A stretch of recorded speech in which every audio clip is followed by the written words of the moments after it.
cercheremo di...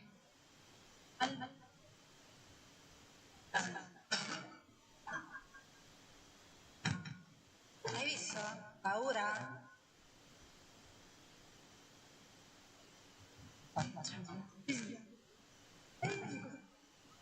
Ma io sono presidente della commissione lavoro e istruzione. No, ma che? Esatto, siamo troppi e la maggior parte non ci vede, quindi va bene non ricordarsi. Tra l'altro ci sono state tante persone. Lei è universitaria stessa?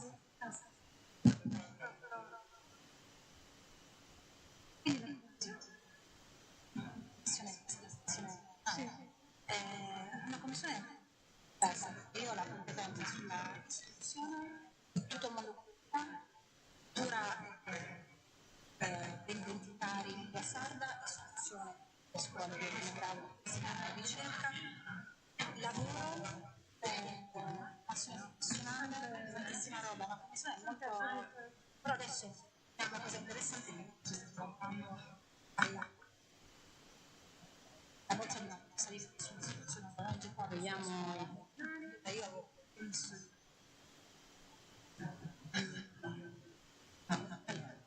autonomiale con psicologo,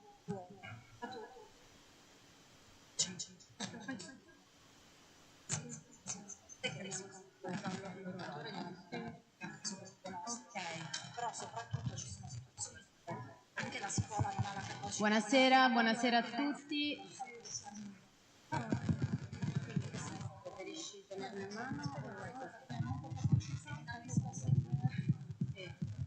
Allora invitiamo tutte le persone a sedersi, così che iniziamo questo incontro, questo dialogo.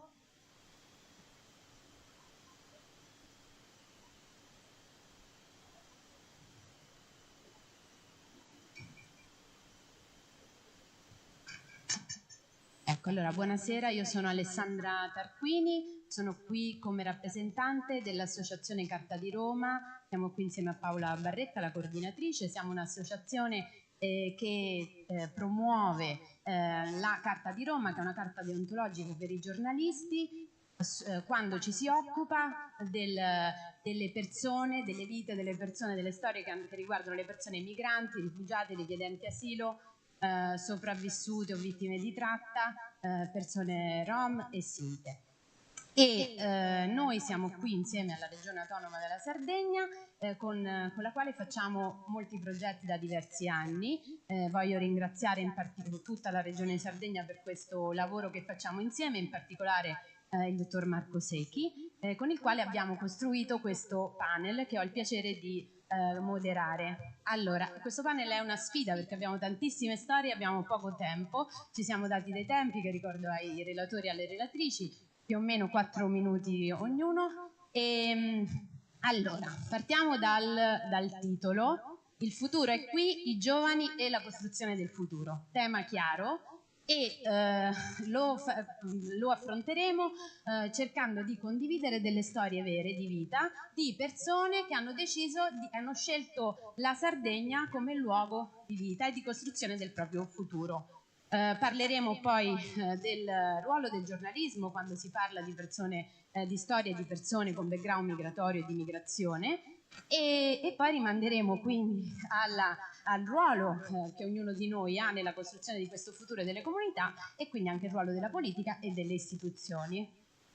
Iniziamo subito, prendo i miei appunti perché veramente ci sono tantissime storie. Partiamo da Satenik Chirignan, originaria dell'Armenia, alla quale chiedo quindi perché hai scelto la Sardegna e che futuro ti stai costruendo qui. Buon pomeriggio a tutti, mi chiamo Sateni Cilinia, sono armena, sono nata in Armenia, però ho vissuto anche in Russia, in Norvegia e anche in Germania. Mi sono trasferita dalla Germania per i motivi familiari in Sardegna 4 anni fa, nel 4 anni e mezzo, esatto.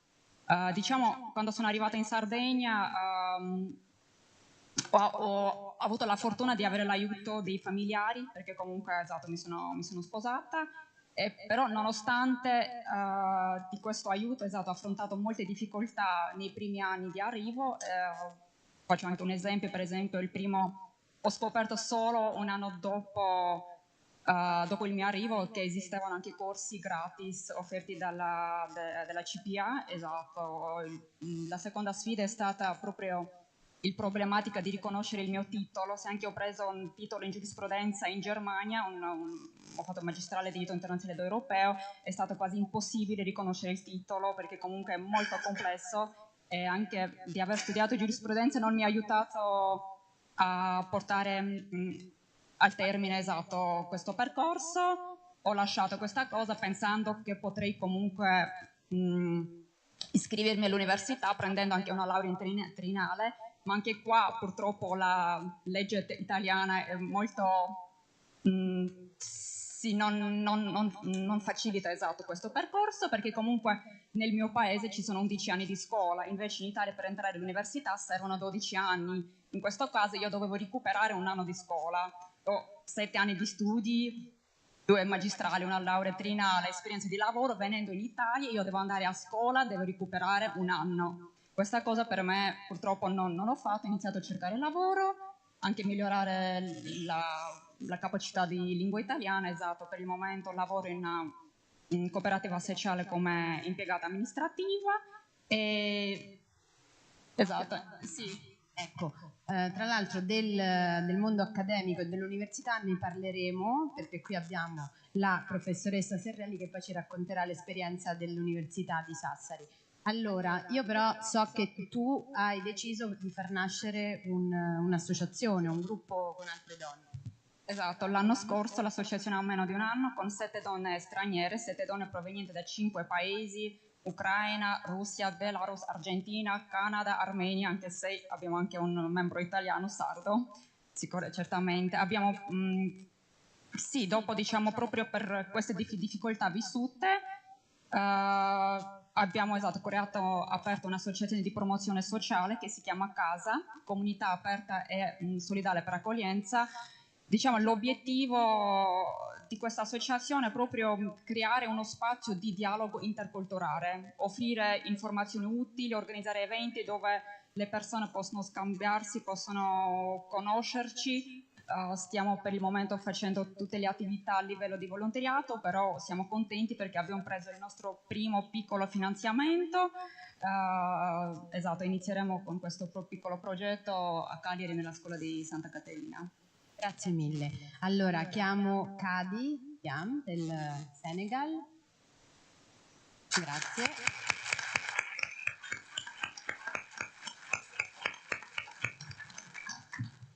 Allora Kadi, chiedo a te come mai hai scelto la Sardegna e che idea hai, che idea di futuro hai e come lo stai costruendo qui.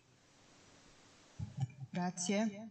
Io sono Hadi, sono senegalese, sono qui da 2 anni e mezzo e sto cercando di integrarmi in Italia.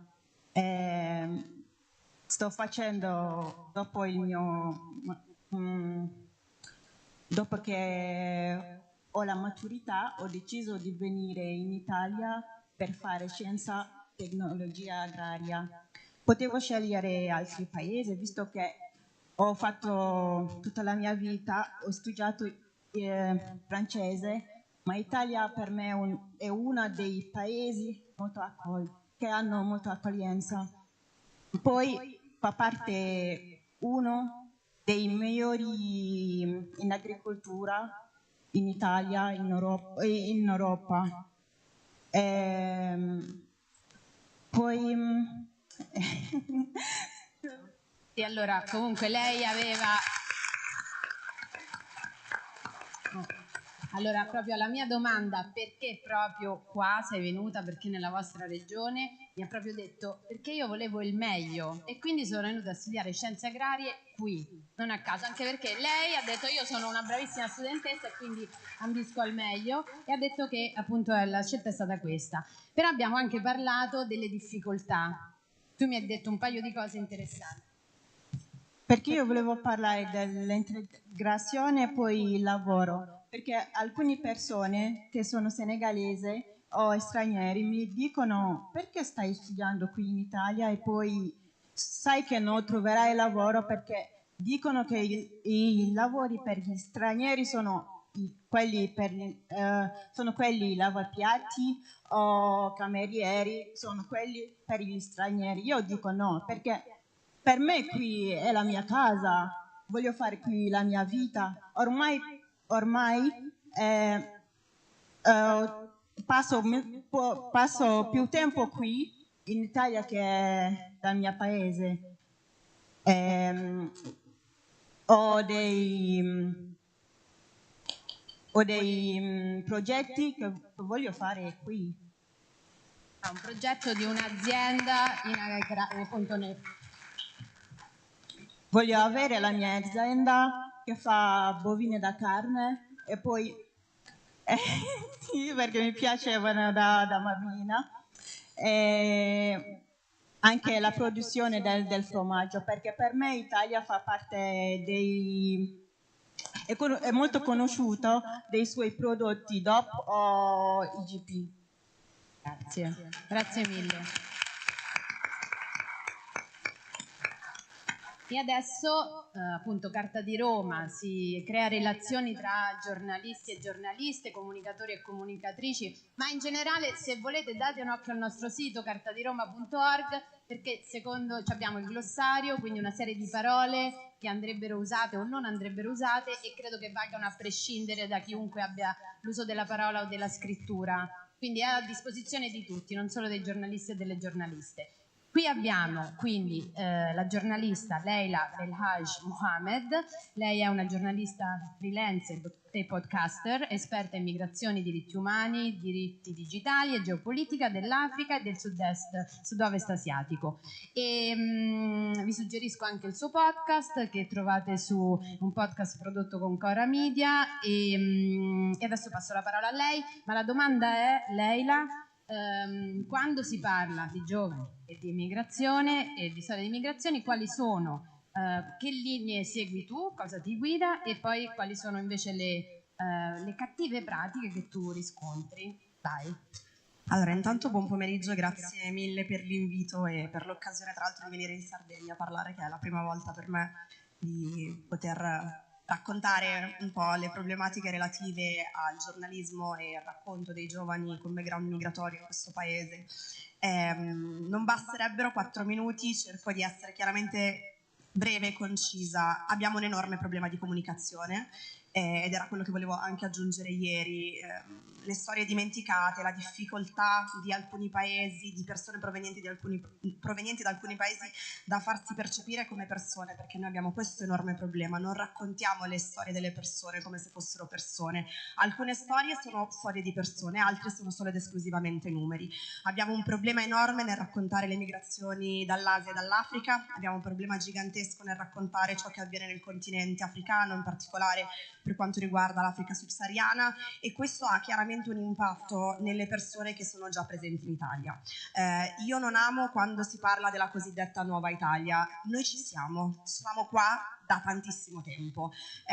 Io sono figlia di coppia mista, mio papà è uno dei primi probabilmente stranieri a essere venuto in questo paese senza necessità di visto, perché la storia in questo paese era diversa rispetto a quella attuale. C'era una libertà di circolazione che permetteva alle persone di potersi realizzare in maniera anche non vista, per il semplice fatto che era la normalità vedere persone diverse in questo paese. Tutto cambia negli anni 90 e tutto cambia anche nella narrazione di quelli che sono i flussi migratori. Abbiamo avuto il primo impatto negli anni 90, quando il nemico, tra virgolette, erano le persone provenienti dai Balcani, in particolare gli albanesi.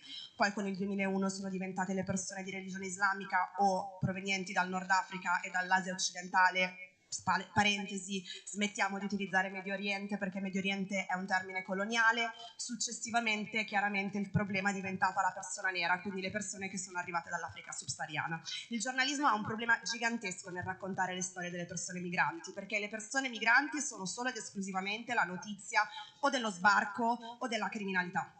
E quindi si è creato nell'immaginario comune questa idea per cui la cosiddetta emergenza migrazione uguale emergenza criminalità. Proprio ieri leggevo un nostro deputato della Repubblica che nel parlare del tema dei CPR sosteneva che non avere i CPR, ossia i centri per il rimpatrio, dove le persone vengono mandate per questioni amministrative, non per reati, creerebbe più microcriminalità all'interno delle nostre città. Questa è disinformazione, perché non stiamo parlando di persone che hanno commesso dei reati, ma parliamo di persone che sono viste scaduto il permesso di soggiorno, parliamo di detenzione amministrativa, non di detenzione penale, e nel momento in cui la nostra categoria non rende accountable la politica quando racconta queste menzogne, la popolazione finisce per crederci, e quindi abbiamo veramente un problema gigantesco nell'utilizzo delle parole, nell'utilizzare le nazionalità quando si parla di fatti di cronaca solo ed esclusivamente per alcune nazionalità, non per altre, creare questo allarmismo per cui è il cosiddetto uomo nero quello che crea problemi alle donne per strada, quando in realtà il tema è il patriarcato, ma non vogliamo parlare di patriarcato. Tutto il tema relativo alla cosiddetta integrazione. Cosa si intende per integrazione? Cioè la possibilità per tutti di vivere in libertà mantenendo le proprie differenze, o l'assimilazione, che è una cosa differente, molto diversa, cioè l'impossibilità di mantenere magari anche un legame con il proprio paese di origine. E faccio brevissimo, quando si parla di giovani c'è tutta la narrazione delle cosiddette baby gang, quindi il tema è i ragazzi, in particolare i maschi, adolescenti in questo paese provenienti da determinate aree geografiche sono solo ed esclusivamente un problema, si occupano soltanto di vandalismo, sono persone abbandonate a loro stesse. Ma come funziona il sistema scolastico? A queste persone viene consigliato di studiare al liceo o solo di andare a fare scuole professionali? Quanta c'è possibilità di realizzarsi da persone con background migratorio in questo paese? Pochissimo. Se andiamo a vedere quante persone sono iscritte all'albo dei giornalisti con un background migratorio, probabilmente siamo 15 in tutta Italia, e questo è un problema, perché è un problema perché le persone che hanno conoscenza con quelle aree del mondo non diventano mai soggetti narranti, sono sempre oggetto della narrazione. Dobbiamo cambiare questo paradigma, questo vale per il futuro dei ragazzi, ma vale soprattutto per il futuro di questo paese. L'Italia è già diversa, siamo già alla terza generazione di persone con background migratorio, ma non accettiamo questa cosa, ed è allucinante per me nel momento in cui siamo un paese di emigrazione prima ancora che di immigrazione. Vanno scardinati i paradigmi, vanno eliminate determinate parole dal vocabolario, perché la lingua cresce, e sarà difficile, è una sfida per i ragazzi con background migratorio riuscire a scardinare questo sistema nel momento in cui le istituzioni non lo vogliono scardinare questo sistema perché fa comodo.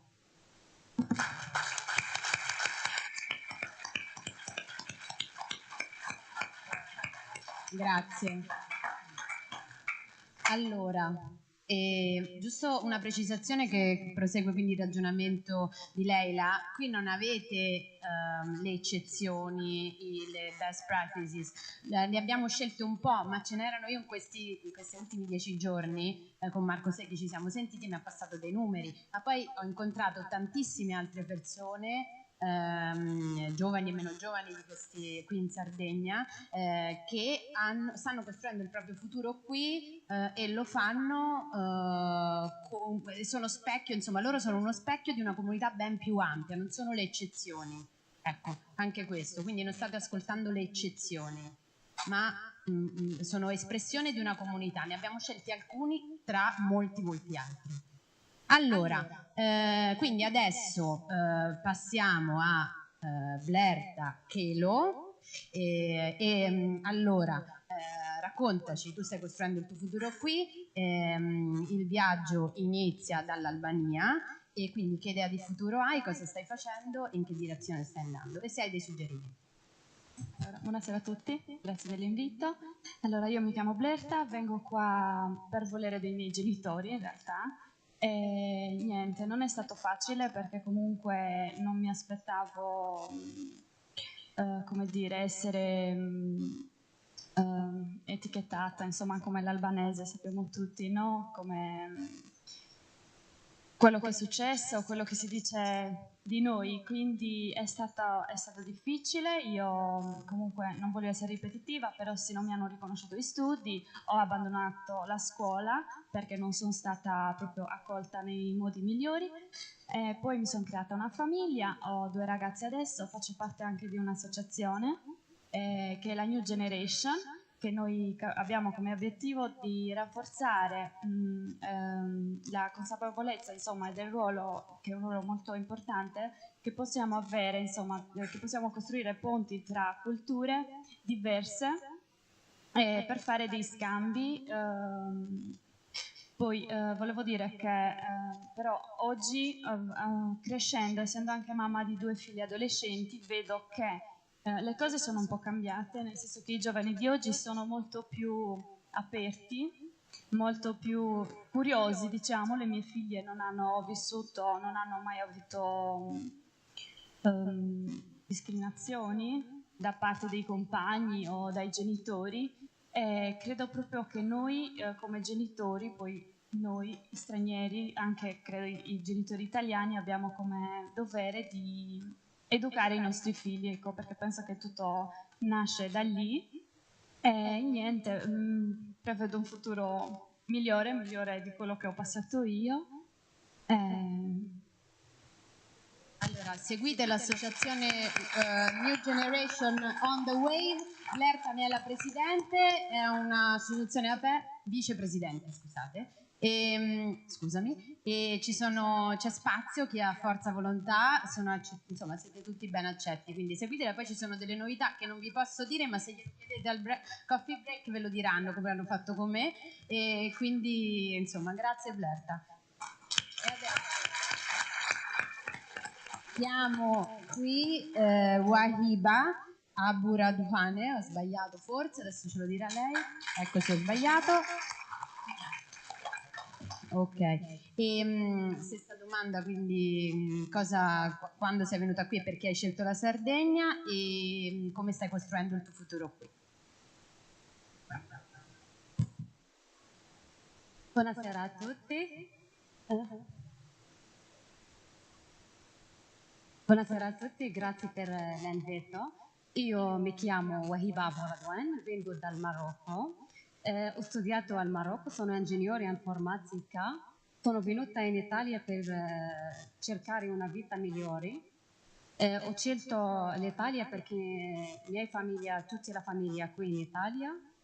E quando io sono venuta qua sognavo un futuro con più lavoro, più dignità e più speranza. Ma quando sono arrivata ho trovato molte difficoltà. Il mio titolo di studio non è stato riconosciuto. Dopo tanti anni di studio ho dovuto cominciare tutto da capo. È stato un momento molto duro, veramente. Io parlo inglese, francese, arabo, ma in Italia ho dovuto imparare l'italiano, la lingua italiana. All'inizio era difficile veramente, ma all'aiuto degli insegnanti, anche dal liceo Mossa, CPA, l'insegnante Giovanna, Blair, Roberta, e grazie a loro veramente loro aiutano da tante cose, non solo da imparare la lingua, anche da parlo avanti tutti, perché io sono un po' timoda.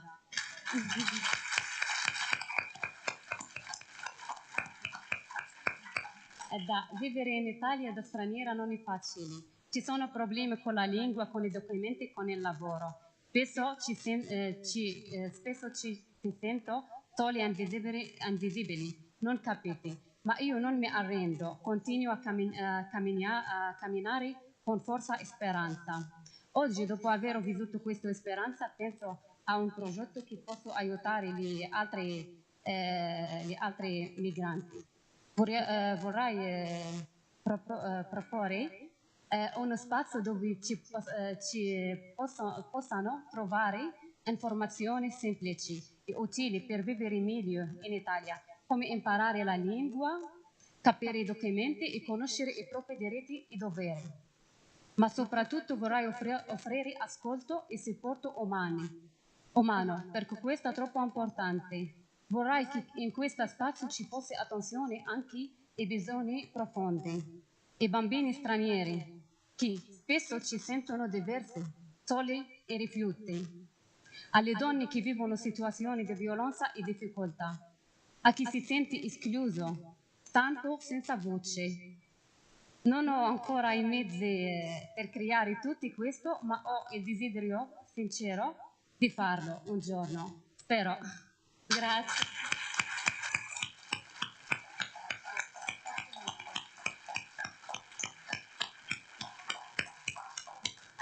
Allora, l'università è stata chiamata più volte, come è stata richiamata più volte nelle storie che abbiamo ascoltato, quindi adesso passerei la parola a Silvia Serrelli, professoressa ordinaria del Dipartimento di Scienze Umane e Sociali dell'Università degli Studi di Sassari.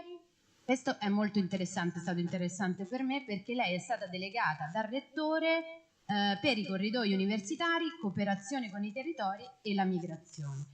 E le migrazioni. Partiamo proprio da qua, spieghiamo cosa significa avere una delega all'interno di un'università sui corridoi universitari e tutto il resto.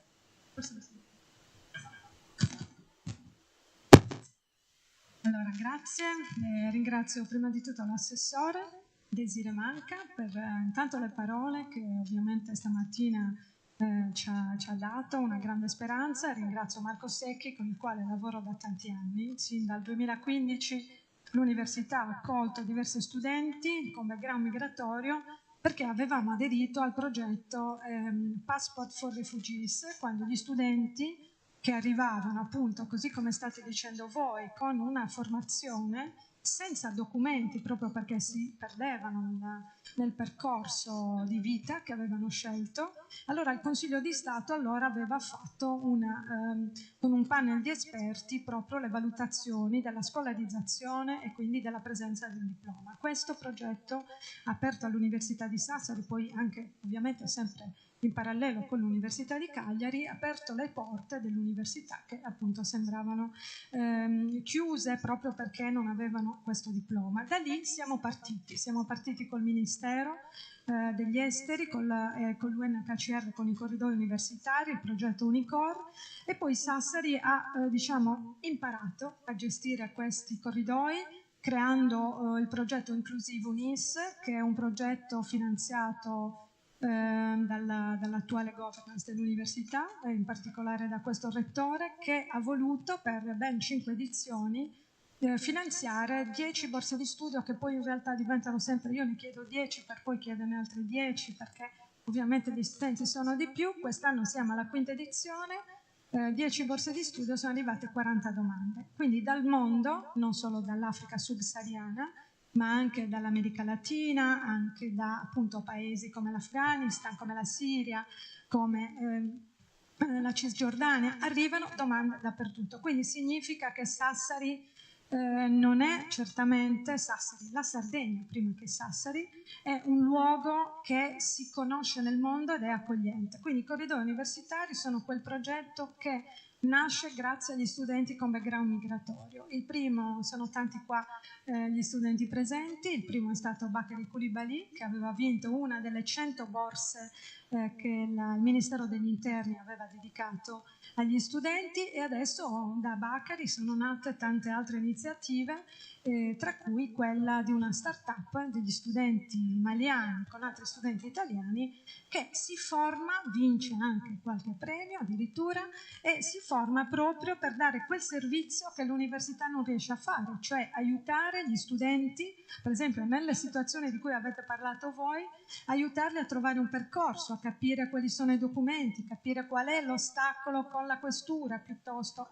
Ecco, per noi gli studenti con background migratorio sono gli ambasciatori dei territori, quindi entrano all'interno della mia delega. Io in questo mi sento veramente un veicolo perché sono oltre 50 gli studenti delle borse universitarie inclusive UNIS, ma sono stati oltre 100 studenti già dal 2018 che hanno chiesto all'università di essere accolti, e non tutti, come mi spiegano Roberta e Barbara, che sono due delle amiche, vedo qui anche Antonio, insomma tante associazioni culturali partner dell'Università di Sassari, che ci aiutano a capire, ci sono qui anche le mie colleghe di cui si sono sempre occupate di problemi migratori, ma noi come docenti non arriviamo a capire che c'è un percorso, me lo sono dovuta scrivere, di dublinizzazione, cioè mi dicono quello studente dentro questo percorso, io non so neanche che cosa significa, ma capisco che il mio studente Usman, che segue corsi singoli, non si potrà iscrivere all'università perché è dentro il percorso della dublinizzazione. Poi mi direte se ho detto bene. Significa che c'è un problema burocratico che lo blocca perché lui era arrivato in un altro paese, poi è arrivato in Italia. Quindi i corridoi universitari sono quel veicolo che ci consente, grazie a una partnership importante con l'ERSU e con la Caritas italiana, non so se qui è ancora il direttore, ma voglio dire, ci hanno aiutato veramente tanto, perché da sola l'università non ce la fa. Con l'Università di Cagliari abbiamo una grande partnership, stiamo lavorando anche sulla formazione, perché questo è un tema che ci riguarda, e l'Università sarda ha bisogno di studenti, ha bisogno di internazionalizzarsi, e quindi per me il futuro è continuare in questa direzione, in modo tale che appunto accogliamo il più possibile, perché abbiamo bisogno veramente di essere più come dire, dentro il mondo. La Sardegna è piccola, ma i piccoli numeri sono importanti. Se posso aggiungere, ogni tanto le ambasciate mi chiamano perché gli studenti quando vanno appunto a prendere il visto, a chiedere il visto, spiegano che l'Università di Sassari è appunto un'università che ha dato loro una borsa di studio. Allora chiedono come mai, chi conosco, e chiamano. Quando chiamano ci chiedono perché l'Università di Sassari, a loro chiedono perché non andate a Milano, e loro spiegano, alcuni, prima di tutto perché c'è la borsa di studio e poi perché c'è un ambiente, quindi la Sardegna è un ambiente accogliente, l'avete detto tutti e credo che dobbiamo continuare in questa direzione. L'università, c'è qui anche una collega di Cagliari, sono tanti altri colleghi di Cagliari, siamo veramente pronti per implementare questo lavoro. Grazie. Grazie.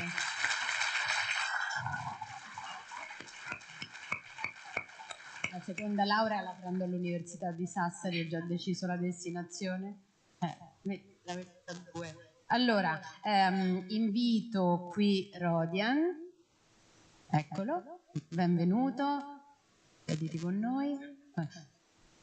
Eccoci. Allora, Rodian, lui è il più giovane, tra l'altro è, mi dicono, uno dei pochi ragazzi presenti nell'associazione WAVE, quindi invito di nuovo ad associarsi e soprattutto ai ragazzi rivolgo questo invito. Allora, Rodian,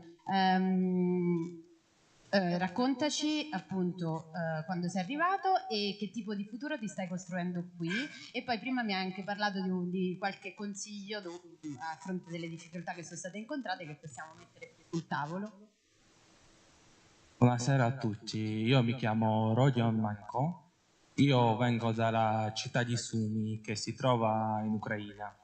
Io sono venuto qua quando avevo 14 anni, nel lontano 2014, quindi io subito quando sono venuto ho iniziato dalle superiori, ho frequentato il corso di amministrazione e marketing e mi sono diplomato circa 5 anni fa.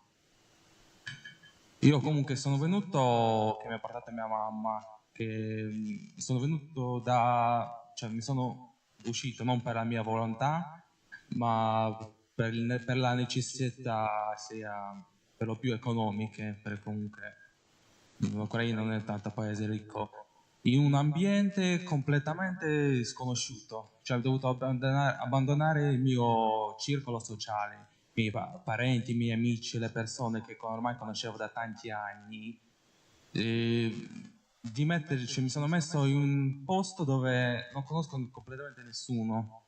È una cosa che comunque affrontano molti immigrati che abbandonano tutta la loro vita e iniziano praticamente da zero. E molti, non solo 14 anni, ma molti anche a 20 anni, 30 anni. E comunque è una cosa molto difficile, ma soprattutto stressante, perché tutti noi abbiamo bisogno di amicizia, abbiamo bisogno di avere parenti. Io, nonostante la mia giovane età, iniziata a 14 anni, comunque dico, ho imparato la lingua abbastanza veloce, però comunque l'Italia è un paese diverso, con diversa cultura, diversa lingua, diversa mentalità, che bisogna praticamente, mi sono dovuto creare da zero mia nuova personalità, di non abbandonare essere ucraino, ma iniziare a essere sardo, vivere come... Grazie, grazie. Cioè, che comunque ti richiede avere una mentalità molto più aperta, di imparare a prendere qualcosa di nuovo, di pensare diversamente, di pensare, come si dice, fuori dai stereotipi, fuori, cioè, dagli schemi, fuori out of box, si può dire. Di sempre conoscere qualcosa di nuovo, ma poi trovare, anche il mio consiglio è quello di trovare altre persone come tu, infatti di come sei tu, di aiutare agli altri, che comunque tu in questo modo anche aiutare te stesso, fai nuove conoscenze, fai nuove amicizie, o così anche magari riesci a fare anche la nuova famiglia. Grazie a tutti, grazie per il vostro ascolto.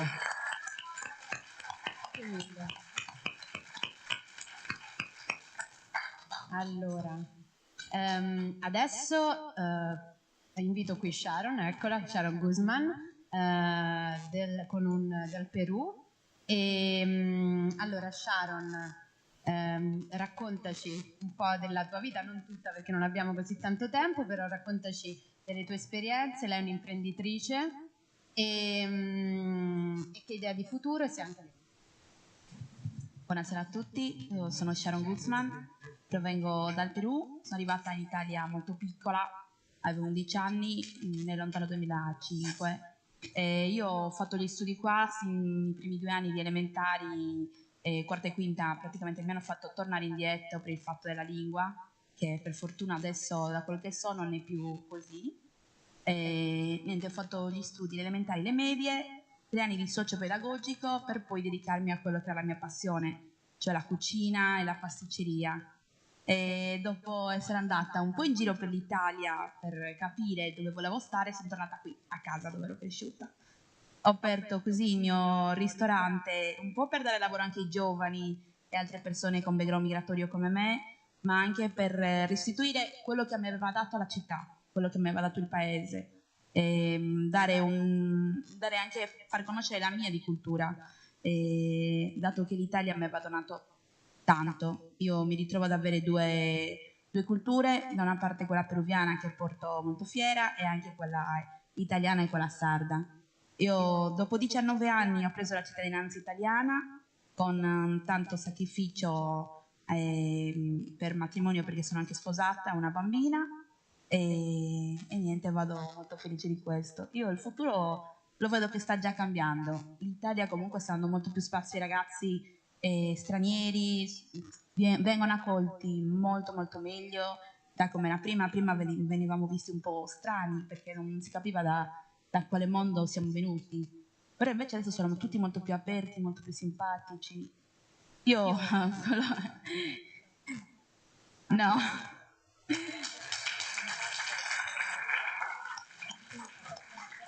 L'unica cosa che vorrei magari che fosse più attivata sono dei corsi per i ragazzi lavoratori, perché ci sono tanti ragazzi giovani che arrivano ma devono lavorare per potersi mantenere o per poter aiutare casa. Magari dei corsi, più corsi serali. Già c'è l'Abin che fa un grandissimo lavoro per quanto riguarda la lingua straniera, ma se ci fossero corsi professionali anche serali che i ragazzi potessero frequentare e più informazioni per quelli che arrivano. Io parlo soprattutto per la comunità latinoamericana perché sono quelli che frequento di più, quelli che si appoggiano di più a me. No, ufficio. Però diciamo che ho imparato da mamma ad accogliere tutti. Mia mamma all'epoca, quando vedeva uno straniero, un sudamericano, fermo alla fermata del bus, che non sapeva niente, all'epoca Olbia non c'era niente le domeniche, e mia mamma se li portava a casa e io da lì ho imparato. Perché oggi me, domani sei tu, magari dopodomani c'è qualcun altro, bisogna sempre aiutarci tra di noi. Alla fine siamo tutti fratelli in questo mondo. Grazie. Quindi, come vi avevamo promesso, tante informazioni, tante idee, anche tanti spunti. Io mi sono segnata un po' di appunti, l'importanza di costruire reti, di essere reti, la comunicazione, facilitare quindi nella relazione anche la comunicazione, la fruizione delle informazioni e il riconoscimento dei titoli. Allora adesso, dopo tutte queste sollecitazioni e storie, io passo la parola a Camilla Soru, Presidente della Seconda Commissione del Consiglio regionale della Sardegna. La Seconda Commissione ha tantissime responsabilità: il lavoro, la cultura, la formazione professionale, l'istruzione, le beni e le attività culturali, le identità linguistiche e l'informazione, tutto praticamente quello di cui abbiamo parlato oggi. Quindi noi qui abbiamo immaginato un futuro, anche abbiamo condiviso come lo stiamo costruendo, quindi passo la parola a lei chiedendole in che direzione sta andando appunto l'istituzione e che idea di futuro avete. Allora, grazie innanzitutto, grazie per la domanda difficilissima, ringrazio intanto per questa grande opportunità, ringrazio l'assessora Manca che ci tengo a sottolineare in maniera non scontata, ci tiene molto al coinvolgimento della nostra commissione e a tutto il Consiglio regionale, che è una cosa fondamentale per lavorare bene. Questo panel bellissimo, devo dire, fino a questo momento interessantissimo. Io sarò un po' più cattiva rispetto alla percezione sognante che hanno manifestato molti, di cui sono molto contenta e molto, molto orgogliosa, ma temo che poi in realtà i dati ci raccontino delle altre realtà. Il futuro è qui e se posso dare la mia opinione personale, io ho la sensazione che in molti, in troppi, non abbiano capito che questo futuro in realtà è qui, nel senso che noi siamo qui, oggi parliamo di giovani, parliamo di futuro, parliamo di come ci immaginiamo l'integrazione, la piena vita e la piena cittadinanza di queste giovani donne, di questi giovani uomini, come se fosse un po' un futuro astratto, senza renderci conto che in realtà questo è quello che sta accadendo, questa è vita di tutti i giorni, ha detto molto bene prima di me Laila. Parliamo di un futuro che ha già una faccia, ha già una storia, ha già delle vite, ha già fatto dei figli, ha già una presenza strutturale nella nostra economia. E parliamo di giovani che cercano di studiare, cercano di lavorare con molta fatica perché circondati da grandissimi pregiudizi, di giovani che hanno titoli che non vengono riconosciuti e che quindi iniziano con il freno a mano tirato e che quindi si devono riadattare magari a vite che speravano migliori e che invece non sono necessariamente, magari è migliore il contesto attorno rispetto al paese di origine perché può essere un paese magari che è gravato da una guerra, gravato da delle instabilità, però in realtà il futuro che loro avevano iniziato a costruirsi era un futuro magari più radioso, magari più, più sfidante rispetto a quello che poi sono costretti a costruirsi qua. E tutto questo futuro che noi ci immaginiamo, che oggi stiamo raccontando in queste esperienze bellissime che noi abbiamo, queste testimonianze bellissime che oggi ci sono state fatte, in realtà parte da un concetto che secondo me è quello più terrorizzante di tutti, ovvero che questo è comunque uno Stato che nega fondamentalmente a questi ragazzi e a queste ragazze il diritto alla cittadinanza, che è la base per poter essere veramente un cittadino completo e libero e con tutti gli stessi diritti, gli stessi doveri, volendo, e anche il diritto di esprimere ad esempio la propria classe politica, che è una cosa tremenda. Peraltro noi viviamo in uno Stato dove il dibattito politico, il dibattito pubblico su questi temi permettetemi, fa schifo, sì grazie, volevo cercare una parola più gentile, ma in realtà fa schifo, fa veramente schifo perché Cioè, qualche giorno fa, forse ieri addirittura, cioè, in un'aula istituzionale, non nel bar Mario sotto casa, si è detto che il velo è un sacco dell'immondizia, si è detto che bisogna lavorare, la Lega ieri diceva che bisogna lavorare perché, testualmente, voglio leggervi la frase testuale, per impedire che la scuola diventi un laboratorio di propaganda islamica. Quindi vietare l'utilizzo del velo all'interno delle nostre scuole, dimenticando che invece la scuola è un laboratorio di commistione, di condivisione, di contaminazione. È veramente dalla scuola che parte non soltanto l'integrazione vera, totale, profonda dei ragazzi e delle ragazze, ma è da lì che un ragazzo e una ragazza che arriva in Italia, o nel nostro caso specifico in Sardegna, è lì che ha le prime percezioni di che tipo di essere umano lui è percepito in questo mondo in cui viene catapultato quando capita che ti porta un genitore, o in cui cerca di venire quando invece arriva per propria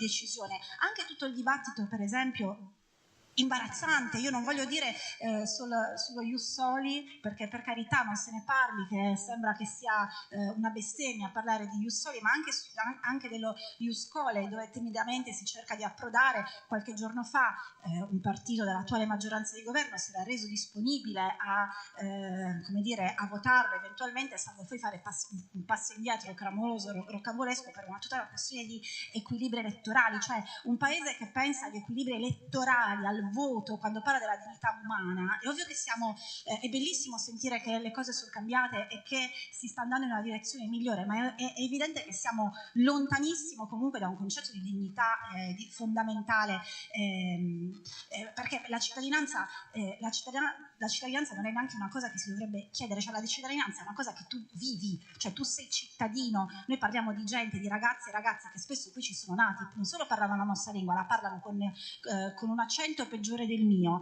non hanno mai mangiato il couscous e magari mangiano soltanto malloredus, tifano il Cagliari e questa è casa loro, cioè non è che prova di dignità per ottenere la cittadinanza devi dare ulteriormente se non questo. In più noi invece, guardando un po' quello che avviene in Sardegna, la Sardegna è una regione dove, va detto ad altissima voce, non esiste nessun tipo di emergenza immigrazione. I numeri lo dicono molto chiaramente. Dal 1 gennaio 2025 i cittadini stranieri in Sardegna sono il 3,5 rispetto a una percentuale che va verso il 9,2 nel resto d'Italia. Quindi noi siamo carenti di nuova linfa vitale, noi siamo proprio carenti di nuovi giovani, di nuove giovani che vengano, Dio se venissero, a contaminarci e ad arricchirci. Abbiamo una popolazione di studenti e studentesse nelle scuole sarde di circa 5.000 con background migratorio, di cui però 2.500,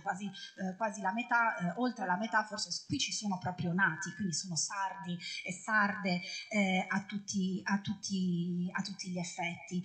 E mentre noi perdiamo questo tempo, scusate se dico questa cosa, ne avrete parlato sicuramente anche in precedenza, mentre noi perdiamo tutto questo tempo con questa narrazione orrenda di cui prima si è parlato molto bene, di questa paura, di questo terrore all'idea di essere contaminati o sostituiti, di queste follie mitologiche che riempiono spesso i nostri giornali, noi viviamo nella regione d'Europa, non Italia, con il più alto, con il più basso tasso di natalità, una regione che sta invecchiando, una regione con un tasso di spopolamento altissimo, dove tra l'altro lo spopolamento non è che tu reagisci in 10 minuti facendo una legge contro lo spopolamento e domani ripigliamo tutti a fare figli, ovviamente no, sono processi politici che ci impiegano soltanto per tentare di invertire la rotta 30, 40 anni, e mentre noi ci stiamo estinguendo, rischiamo che fra 40-50 anni in Sardegna ci abitino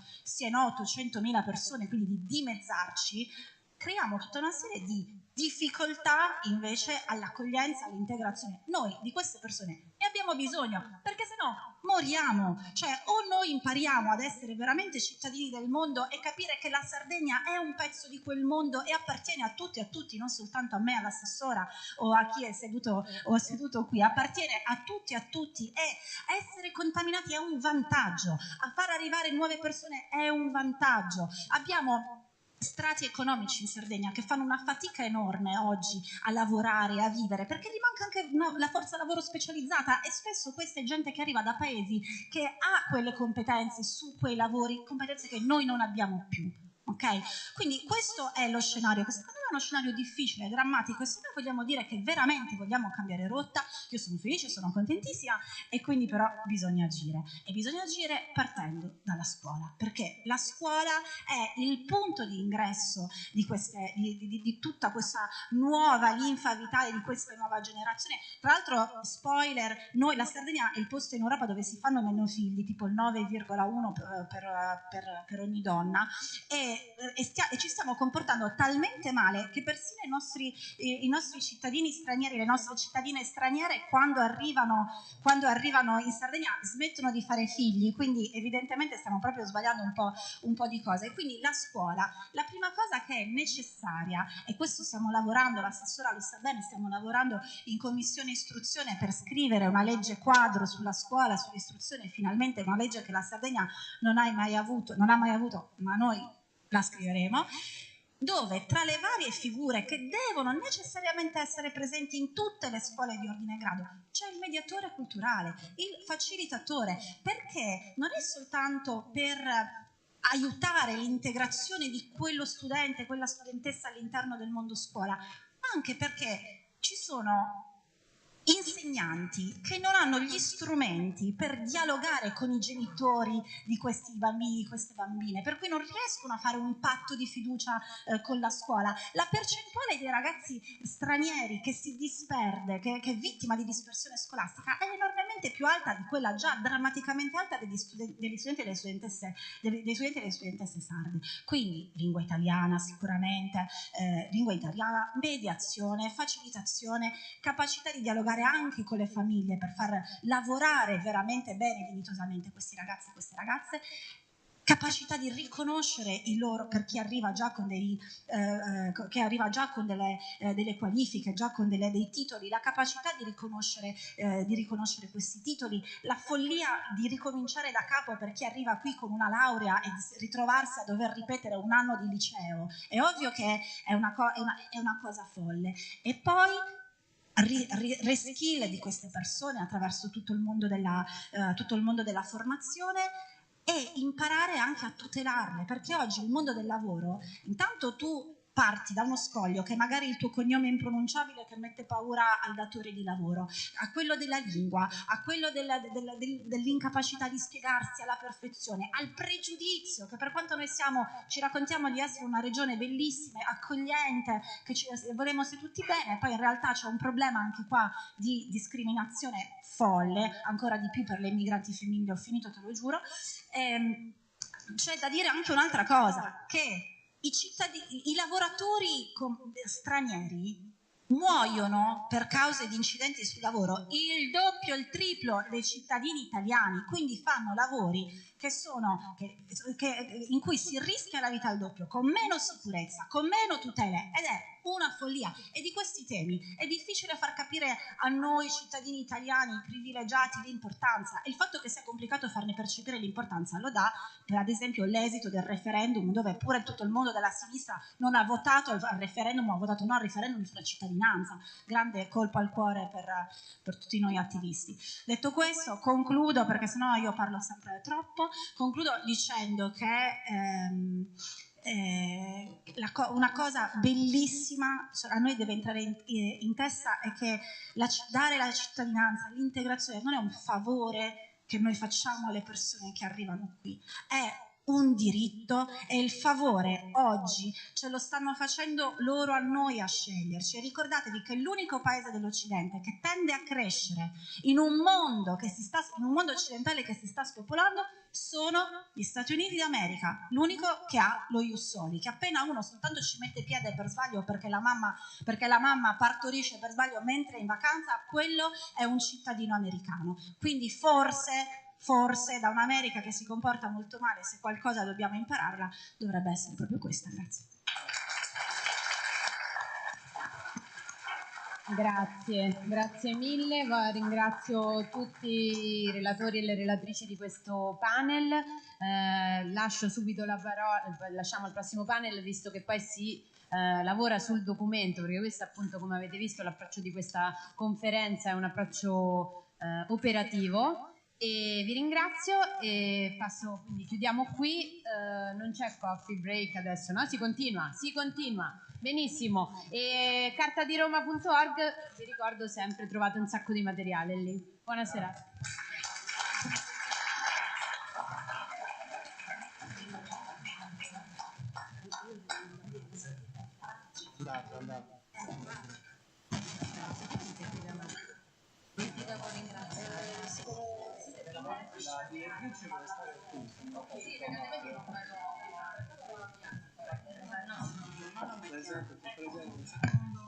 No, vabbè, perché io ovviamente poi devo ringraziare. Se possiamo riprendere subito i lavori, siamo nella parte finale della conferenza, ci sono gli ultimi momenti, vi chiediamo un po' di pazienza e anche un attimino un po' di silenzio. Passiamo, la conferenza fino adesso ha avuto una serie di interventi su diversi argomenti. Adesso il direttore generale dell'Associazione Lavoro del Finaspiga, che è qui, che ringrazio perché insomma ci fa molto piacere che il nostro direttore generale sia qui con noi, ci illustra il documento conclusivo della conferenza, sul quale ci sarà un panel successivamente in cui alcuni relatori provenienti soprattutto dal mondo delle istituzioni pubbliche avranno modo di fare i loro commenti, al termine del quale c'è l'intervento conclusivo dell'assessore Manca. Quindi chiedo cortesemente un po' di pazienza ancora. Grazie. Buonasera a tutti.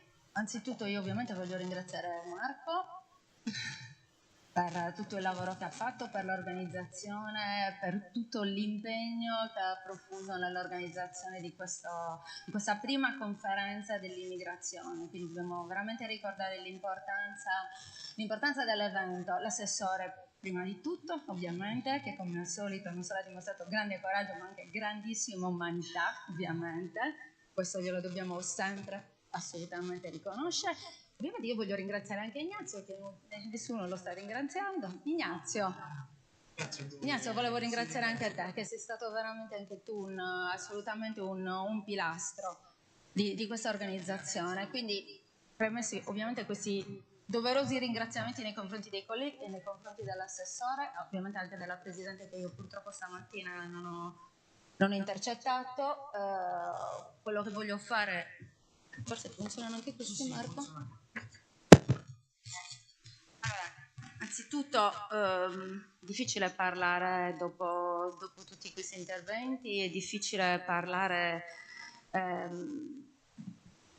dopo quello che hanno raccontato, ovviamente soprattutto il tavolo delle ragazze, delle donne, veramente delle esperienze che sembra banale, però toccano, esatto, ti colpiscono. Cioè, pensi forse che sei fortunato solo perché sei nato in questo pezzo di mondo e non in un altro pezzo di mondo. Ecco, mettiamoli in questi termini, veramente sembra banale, ma non è così. O comunque anche quello che poi hanno detto l'onorevole Soru, la professoressa Ferreri qua, assolutamente ovviamente dei ragionamenti, dei concetti reali, concreti, che ovviamente ti fanno riflettere molto.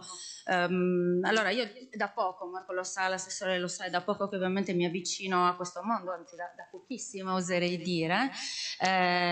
Noi tutti poi forse conosciamo e siamo un po' più, come possiamo dire, di esperienza sulla parte immigrazione, che è qualcosa che forse tutti sentiamo e abbiamo vissuto anche un po' di più nella nostra storia, forse anche quando eravamo ragazzini, quando abbiamo studiato nel nostro percorso di studi, meno forse il fenomeno migratorio, che invece forse è un qualcosa più di cronaca degli ultimi anni, che assistiamo ovviamente a dei flussi migratori sempre più importanti. Sicuramente L'incontro di oggi o comunque di questi 2 giorni, più dei lavori preparatori che ovviamente i colleghi hanno portato avanti in maniera assolutamente egregia, vuole essere sicuramente un momento di confronto iniziale, ma sicuramente un momento in cui si va avanti per capire dove vogliamo andare, prima di tutto per continuare a portare avanti una serie di esperienze, una serie di progetti che insomma Gianmarco sta portando avanti in maniera ovviamente egregia, altri progetti di cui vi dirò qualche punto importante. Ma sicuramente quello di oggi vuole essere un momento di inizio in un'attività che è appunto quella della migrazione importante e che ci vede e che ci vedrà assolutamente impegnati. Quindi se vogliamo possiamo iniziare dalle dichiarazioni finali e l'obiettivo con Marco era proprio di partire dalle dichiarazioni per poi dirvi concretamente, mi ripeterò forse rispetto a quello che già stamattina ha detto l'assessore, sicuramente con molta precisione, dirvi esattamente più o meno cosa stiamo facendo come direzione generale del lavoro, cosa intendiamo fare, ovviamente anche col contributo dei colleghi dell'ASPAL, c'era stamattina il collega, il dottor Mereu, che ovviamente ringraziamo anche lui, però quello che volevamo mettere in evidenza è far capire un attimino dove vogliamo andare. Poi è anche vero che ascoltando anche una serie di interventi di oggi, ne parlavo anche con Marco, ci stavano venendo anche le idee quando hanno parlato per esempio della formazione che i giovani migranti che non hanno i titoli non possono fare ma che altre regioni d'Italia fanno, cioè, probabilmente sono cose che dobbiamo e possiamo vedere se possiamo farle anche noi, oppure anche parlando con una mia amica abbiamo detto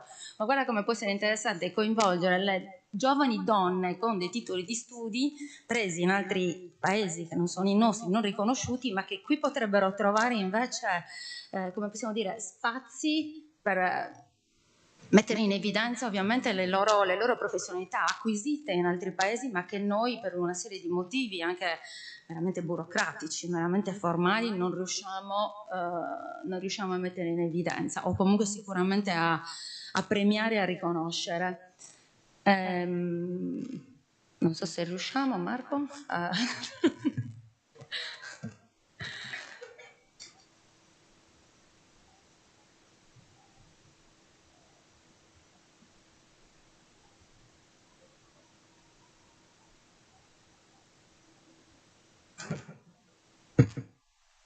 Se vuoi li leggo, dai. Va bene, allora facciamo così, io inizio a leggerli così ci portiamo avanti. Quindi il passaggio adesso è mettere in evidenza i punti principali delle dichiarazioni finali e poi l'assessore porterà in approvazione al termine dei lavori e dirvi alla luce ovviamente di questi principi un po' collegarli a qualche cosa che è in essere all'interno dell'amministrazione, all'interno delle autonomie locali o nei rapporti congiunti. Quindi il primo punto è quello in virtù del quale la Regione si impegna a rafforzare il proprio ruolo di coordinamento e cabina di regia permanente in modo interassessoriale e multilivello per promuovere la programmazione territoriale e soprattutto grazie alla partecipazione delle autorità locali.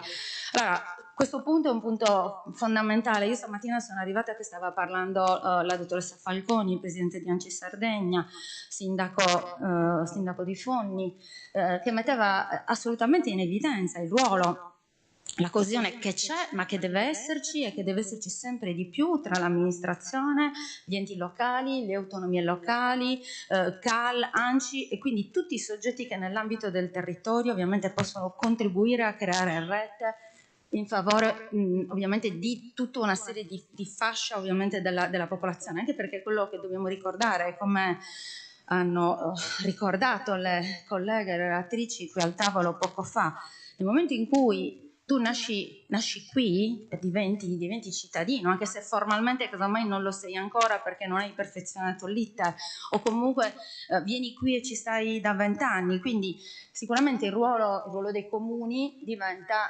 qualcosa di assolutamente imprescindibile.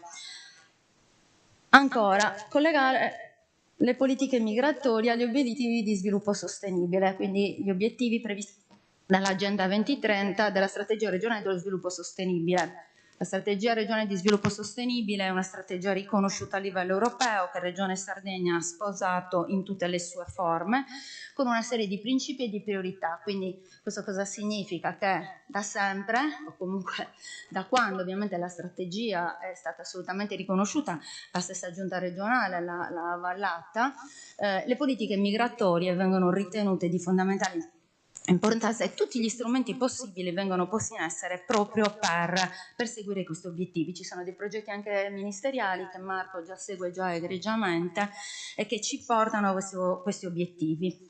Altro punto, rafforzare il dialogo con i territori per muovere e consolidare le reti locali e regionali tra attori pubblici, privati e del terzo settore. In tal modo è possibile migliorare la comprensione e risposta ai bisogni e istanze della popolazione immigrata e delle comunità locali, con particolare attenzione a persone fragili e in condizioni di vulnerabilità, donne, vittime di tratte e minori stranieri non accompagnati. Verranno quindi promossi protocolli operativi omogenei tra servizi territoriali e il terzo settore, interventi di informazione e formazione, misure per rafforzare la mediazione linguistica e interculturale e l'accesso ai servizi scolastici e sanitari. Mi soffermo proprio su quest'ultimo inciso perché qui si è parlato anche poco fa, mi sembra che ne abbia parlato probabilmente forse proprio l'onorevole Soru, dell'importanza, ma anche i relatori precedenti, dell'importanza della mediazione culturale, della intermediazione culturale, del fatto che sono sempre più necessari, ma in forma strutturata, non in forma, come possiamo dire, forse qualche CPE ce l'ha, forse qualche comune ce l'ha, no, in maniera strutturata le attività di mediazione e integrazione culturale.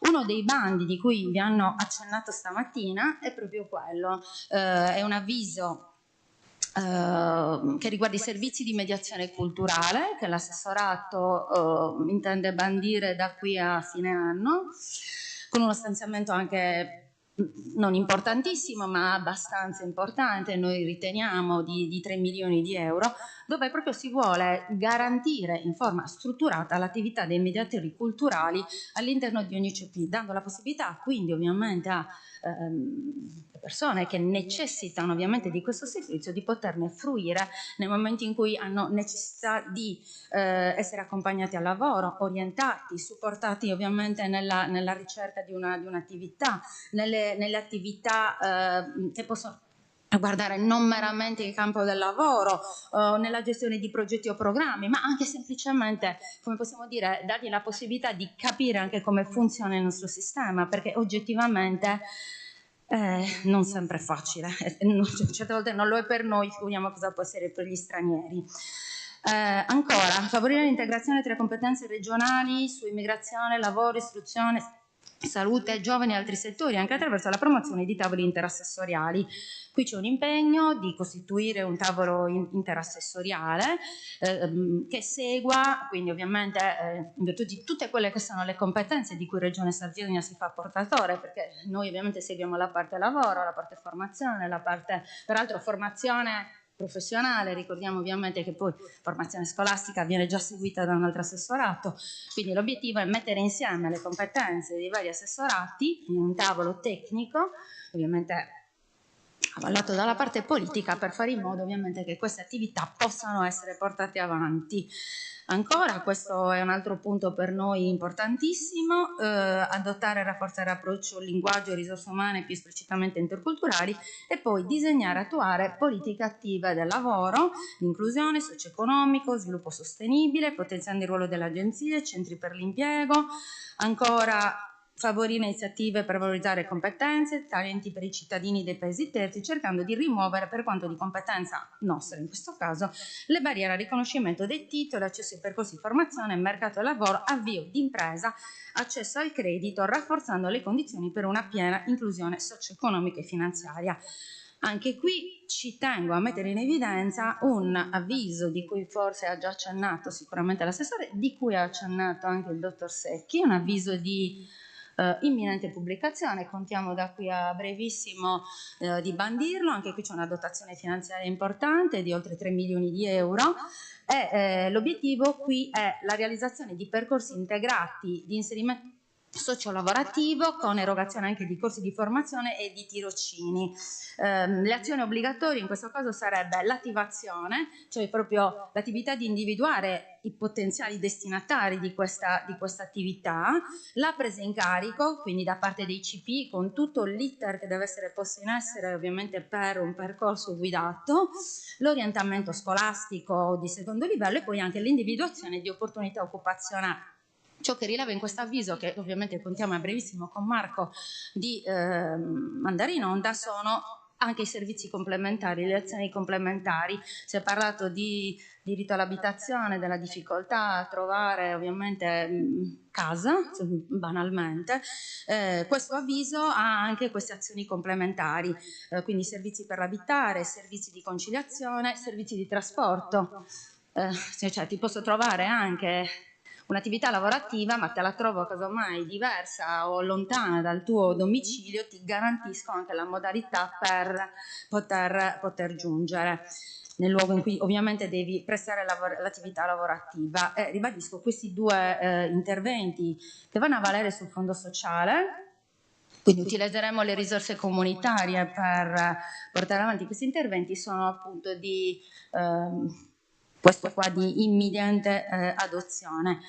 Gli ultimi punti, poi non vi tedio più, gli ultimi punti sono promuovere il contributo delle giovani generazioni, tra cui quelle con background migratorio, per lo sviluppo sostenibile dell'isola, eliminando le barriere all'accesso, allo studio, al lavoro e alla vita socioculturale. Anche qui ovviamente il tema centrale è l'integrazione dei giovani, favorirli nell'integrazione sia prima nelle scuole e poi ancora di più ovviamente nel mondo del lavoro. Speriamo che ovviamente i nostri avvisi e i progetti che seguiamo anche col Ministero possano ovviamente aiutarci. E poi da ultimo, l'ultima dichiarazione che viene messa in evidenza è questa di rafforzare occasioni, strumenti di conoscenza e comprensione del fenomeno migratorio, potenziando la capacità di raccolta e analisi di dati, migliorando il monitoraggio, valutazione degli interventi e politica, crescendo l'impatto. Sicuramente qui ciò che probabilmente un aspetto che dobbiamo forse maggiormente approfondire, Marco ce lo diciamo tra di noi, ma anche ovviamente a vantaggio di tutti loro, è che dobbiamo prestare maggiore attenzione e rafforzare sicuramente gli strumenti che ci consentono di conoscere, di capire meglio e quindi di conseguenza di poter intervenire sul fenomeno migratorio, ma veramente per poter dare un contributo reale. Ecco, faccio giusto due incisi che non sono neanche previsti nell'intervento. Prima, forse al tavolo dove c'era il partenariato socio-economico, si è parlato anche di strumenti che astrattamente non sono previsti per, come possiamo dire, nell'ambito dell'inclusione sociale o nell'ambito della parte immigrazione, ma che sicuramente possono essere, parlando per esempio del fondo microcredito, del fondo cooperative. Prima uno dei relatori, la ragazza peruviana, è stata carinissima, ma ha parlato di un'attività imprenditoriale. Ecco, per esempio, se rientra nei requisiti, ma come ci rientrerebbe chiunque di noi che vuole fare impresa, vuole fare start-up o un libero professionista, può fruire del fondo microcredito che Regione Sardegna sta per promuovere, quindi nell'ambito della programmazione 21-27. Cioè ci sono strumenti che qui noi non stiamo contemplando, ma che possono essere utilizzati. Quindi questo ovviamente tutta l'informazione. C'è il dottor Secchi, se volete. No, vabbè.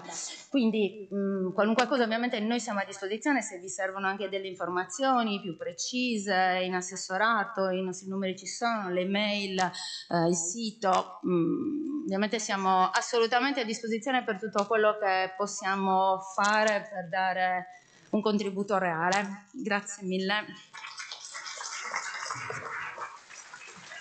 Grazie al direttore.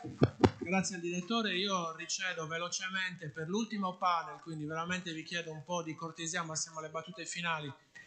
Ricedo velocemente il microfono a Franco Siddiq e chiedo, se posso farlo, agli altri relatori di... 3. Poco spazio e quindi i primi tre...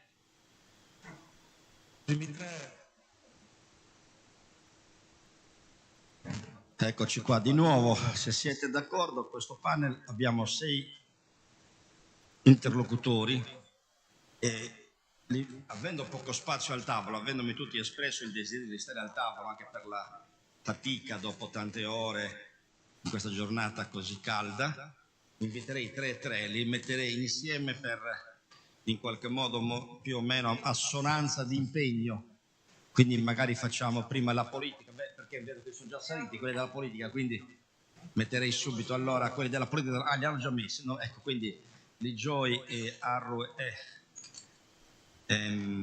Lai, e comincerei con loro questo commento, poi faremo dopo, durante, farei dopo, direi, e poi chiuderemo con Pulighetu, Perra e Durante, va bene? Perché quindi comincerei subito, cerchiamo di essere spediti, ormai abbiamo una giornata faticosa ma sempre più delineata, stamattina è stata indirizzata negli interventi della Presidente e dell'assessore della Regione, poi chiarita nella interlocuzione con gli enti locali, avete citato poc'anzi la Presidente dell'ANCI e delle comunità, soprattutto straniere presenti qui, ma che sono tutti nuovi sardi in qualche modo, e adesso andiamo a vedere, alla luce del documento finale proposto appena letto dalla direttore generale Delfina Spiga, i commenti, gli orientamenti, i supporti che in qualche modo, le voci che ho appena citato e quindi le rappresentanze anche, torniamo da un lato alla politica ma molto all'amministrazione, perché il panel e le 3 persone che abbiamo qua sono tutte persone dell'amministrazione in qualche modo, come possiamo dire, pubblica, quindi comincerei da Francesco Lai, vicepresidente vicario del Consiglio delle Autonomie Locali della Sardegna, nonché sindaco di Loiri Porto San Paolo, poi passerei al commissario Arro per chiudere con Ligioi e il Consiglio regionale, perché mi pare giusta nella gerarchia delle cose. Darei subito la parola senza fare altri commenti io, perché spetta a voi. Prego, Lai.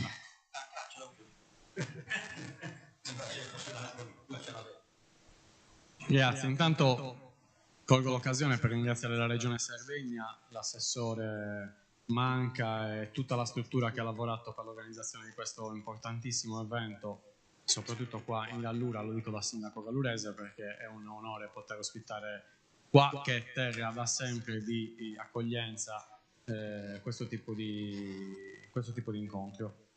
E grazie anche per l'importanza che sta dando alle autonomie locali. Lo dico perché il CAL, non so se tutti lo sanno, ma è l'unica aggregazione di enti locali istituzionale. Cioè il nostro è un organismo che è istituzionale, non è un sindacato di enti locali, ma è l'ente che rilascia i pareri anche sulle proposte di legge, e quindi in virtù di questo ovviamente l'auspicio è che questo documento poi possa portare a una proposta appunto di nuova normativa dopo quella del 1990 e che quindi debba passare anche al vaglio delle autonomie locali per i riflessi che questa ha nelle amministrazioni locali e poter anche in qualche modo dal nostro punto di vista dare un contributo attivo alla proposta di legge che andrà scritta.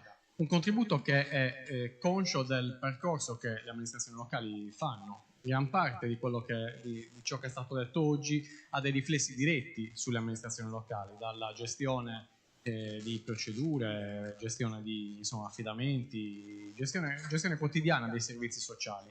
E tutti i comuni hanno poi settori e competenze su questo ambito specifico, per cui anche i riflessi che avrà questa legge avranno riflessi diretti sulle autonomie locali, e la speranza è che noi possiamo essere in qualche modo coinvolti attivamente, lo vogliamo fare nella stesura della proposta, perché siamo convinti che la gestione, l'esperienza maturata in questi anni dalle amministrazioni locali, dai servizi sociali, socioculturali dei comuni possano in qualche modo dare un contributo vero alla stesura di questa legge. Io ho un'impressione, anche ascoltando le parole che sono gli interventi che ho sentito prima, ho una visione un po' più ottimista del futuro del nostro territorio, forse perché vivo in questo angolo di terra che davvero da sempre, lo dicono anche le percentuali, la Gallura ha il 9,3% mi pare di percentuale di immigrati contro il 3% della Sardegna, quindi da sempre noi rispecchiamo la nazione, l'Italia, che ha la stessa percentuale, da sempre abbiamo una percentuale più alta e da sempre c'è un'integrazione vera in questo angolo della Sardegna. L'integrazione che esiste qua, o meglio la non differenza tra cittadini di diverse etnie, di diversi luoghi di nascita, comporta un arricchimento della società.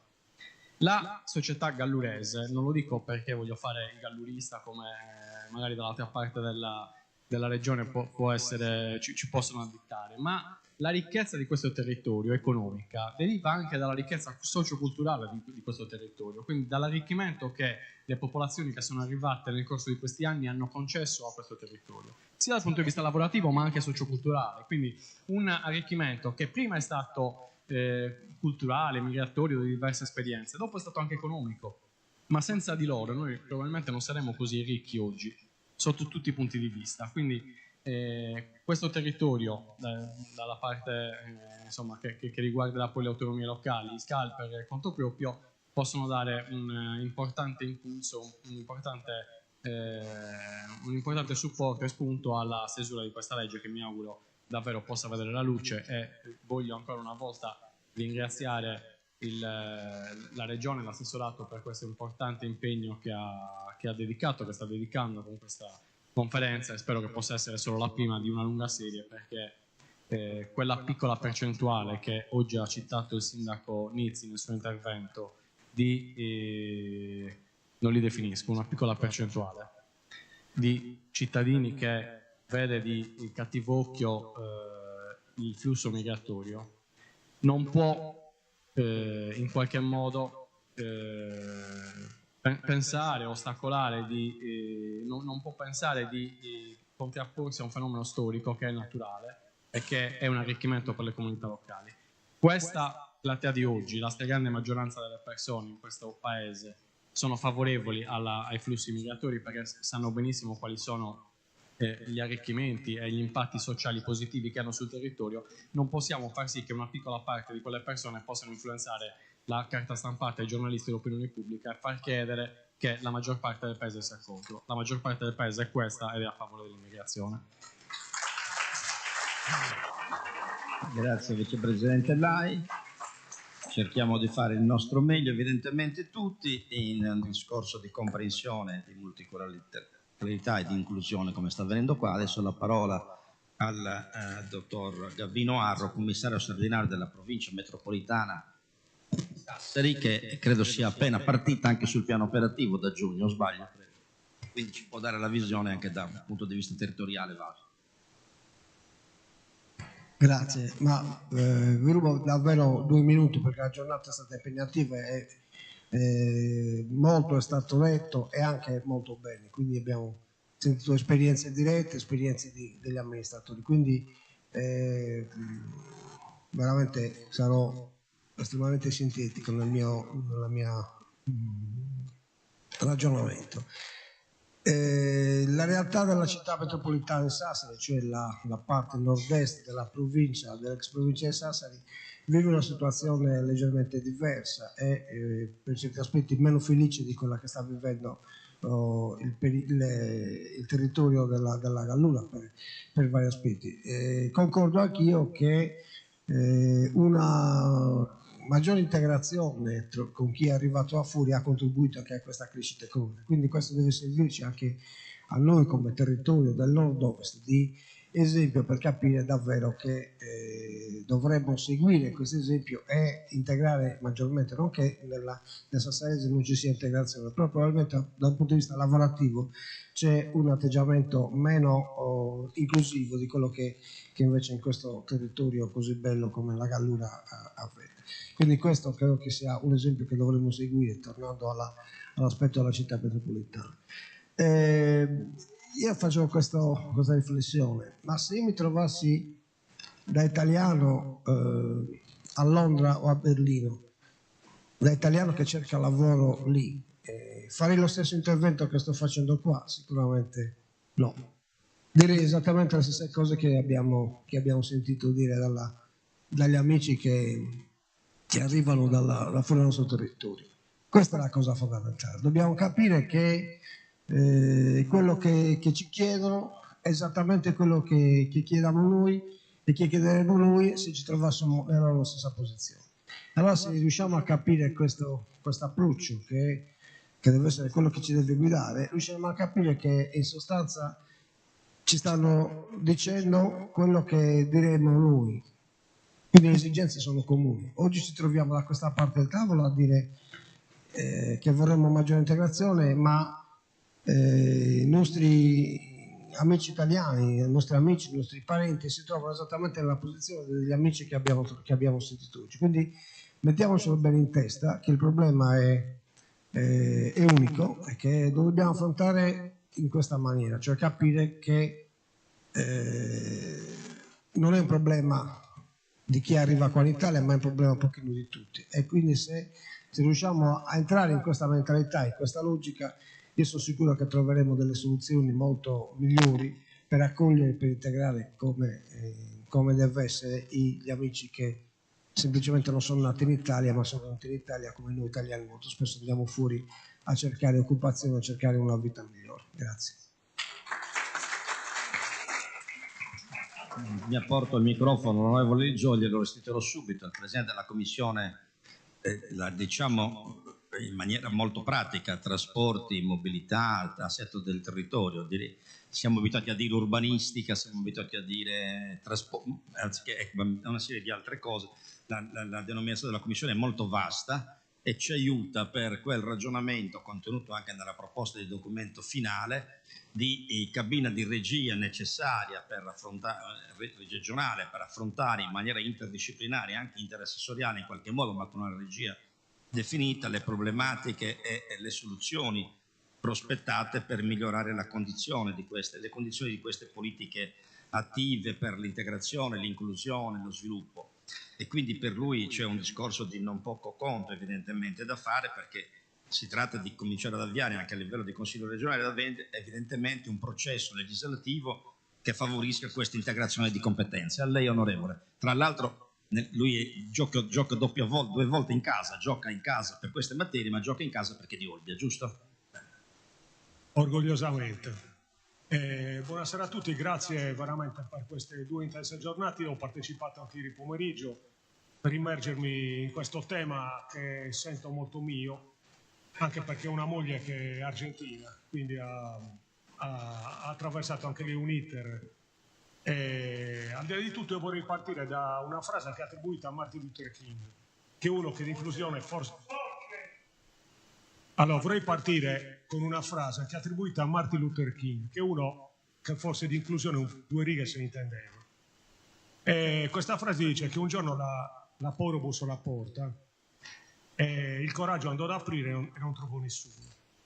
Io ritengo che il coraggio sia il sentimento fondamentale per portare avanti i temi che in questi 2 giorni abbiamo trattato in maniera così approfondita. È il coraggio di Desirée Manca di organizzare qua questa prima conferenza di immigrazione, il coraggio di Alessandra Torri di essere presente stamattina all'evento sottolineando l'importanza, il coraggio anche del Presidente del Consiglio Comandini di fare lo stesso, e il coraggio di tutti noi che siamo persone che sono mosse dalla storia, è la storia che muove le persone e noi non possiamo fermare la storia e per non farci male dobbiamo adeguarci a questo movimento. E questo movimento ci sta portando e continuerà a portare tantissime persone come noi che hanno grande volontà di integrarsi con noi. A me ha emozionato molto sentire i ragazzi, soprattutto stasera, che dicevano di sentirsi sardi, non italiani. E questa è una cosa non scontata, che però è uscita dagli occhi, dalle parole e quasi dalle lacrime di ciascuno di loro. E noi su questi valori dobbiamo costruire i nostri passi futuri. La legge 46 è vero, nel 90 magari era innovativa, ma sono passati 35 anni. Bisogna adeguarla al mondo che è cambiato. E così noi fermamente vogliamo fare. E dobbiamo evitare una cosa che mi ha colpito molto stamattina. Il Vescovo ha detto che si rischia una sclerosi culturale. Noi dobbiamo evitarla assolutamente, dobbiamo anzi far sì che ci si ponga in maniera diametralmente opposta, perché la situazione non è tutta rose e fiori. Sicuramente ci sono cose positive anche qua in Gallura, ma ci sono cose negative come quelle sottolineate dalla simpaticissima ragazza del Bangladesh o dai sindacalisti che hanno sottolineato le condizioni lavorative pessime in cui in cui operano i nostri amici immigrati. Quindi ritengo che l'impresa non è facile, l'impresa è ardua, molto difficile, però con il coraggio e con la forza di volontà ce la faremo. Io ritengo che in questa legislatura dobbiamo fare di tutto affinché si arrivi ad un testo che dia finalmente concretezza e voce a questo documento così importante. Io ne sono convinto. Parola di Martin Luther King. Grazie. Ha preso un impegno mica da poco. Grazie, facciamo allora il cambio di tavolo e chiamo qui, io mi sposto perché adesso non ho 3, ma a chiudere saranno 4 oratori, diciamo, e quindi chiamo qui subito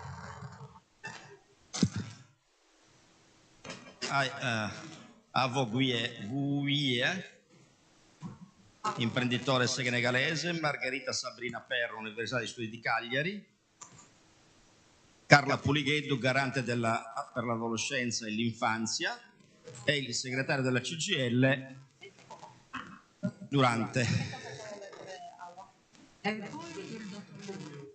Fausto Durante. Quindi appena siamo pronti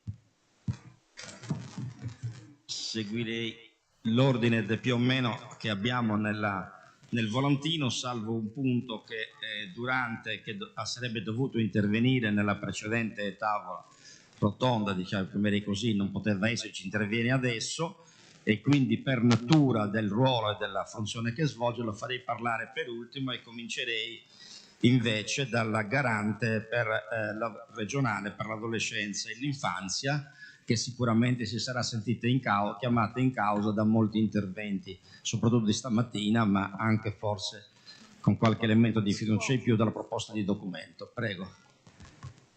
Sì. Buonasera a tutti. Sono lieta di aver partecipato a questo evento, in questa full immersion che da ieri mi vede qua seduta ad ascoltare tutti gli interventi, a parte un breve intervento mio di ieri a proposito della scuola, per avere partecipato ai gruppi di lavoro che riguardano la scuola. Ho raccolto numerose suggestioni, mi limiterò a dire alcune cose che potrebbero servire per potenziare questo documento fondamentale, essenziale, che condivido, e mi aggiungo ai plausi già pervenuti da tutti all'assessora Manca per questa iniziativa bellissima, per questo coraggio umanitario, per questa forza di volontà esplosiva, per questa vulcanica iniziativa. Quindi grazie davvero di cuore.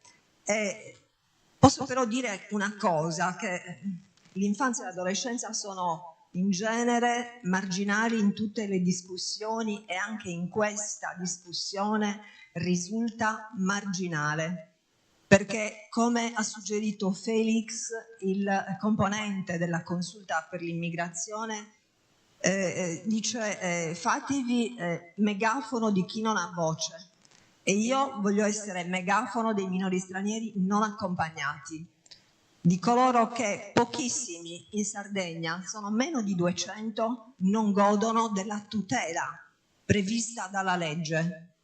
La legge 47 del 2017, la legge Zampa. In Sardegna io mi occupo direttamente della formazione di tutori volontari per minori stranieri non accompagnati, non perché l'ho scelto, ma perché fa parte del ruolo. Quindi tutti i garanti regionali si devono occupare di organizzare corsi di formazione per i tutori volontari per minori stranieri non accompagnati, preparare gli elenchi e trasferirli al Tribunale di Sassari e al Tribunale di Cagliari. Abbiamo meno di 200 minori stranieri non accompagnati e abbiamo soltanto 80 tutori. Questo significa che ogni tutore deve prendere in carico più di un minore straniero non accompagnato, laddove si riesce a coprire questo deficit.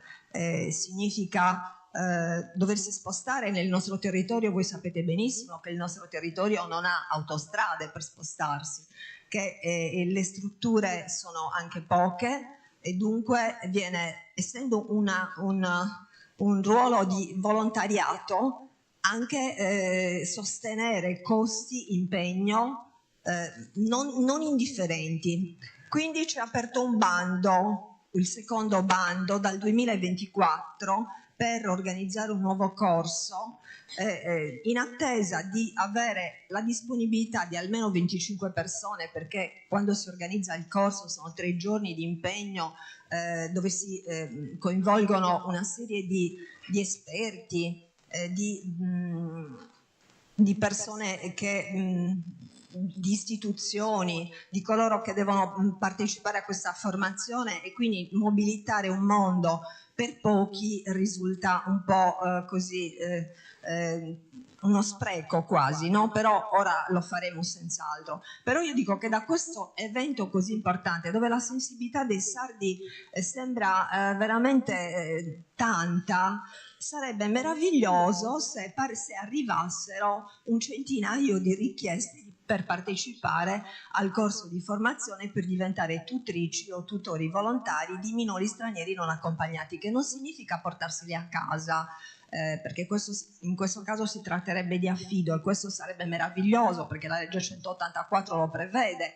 Però ecco, anche senza arrivare all'affido, che io auspico, ma quello che conta è che questi ragazzi possano avere la loro vita, il loro percorso di inclusione guidato da una persona che si occupa di loro nell'ambito di un sistema di rete che tuteli e organizzi tutti i loro diritti. Quindi vorrei che questa legge mettesse in primo piano e non in maniera marginale la presenza di minori stranieri non accompagnati nella nostra regione, e che prevedesse tutele efficaci per i ragazzi. Dico i nostri ragazzi perché sono quei 200 ragazzi che arrivano in Sardegna, sono così pochi, è veramente vergognoso che questo non si arrivi a coprire tutti insieme con un po' di buona volontà, e che la Regione Sardegna possa coprire le mancanze dello Stato che non prevede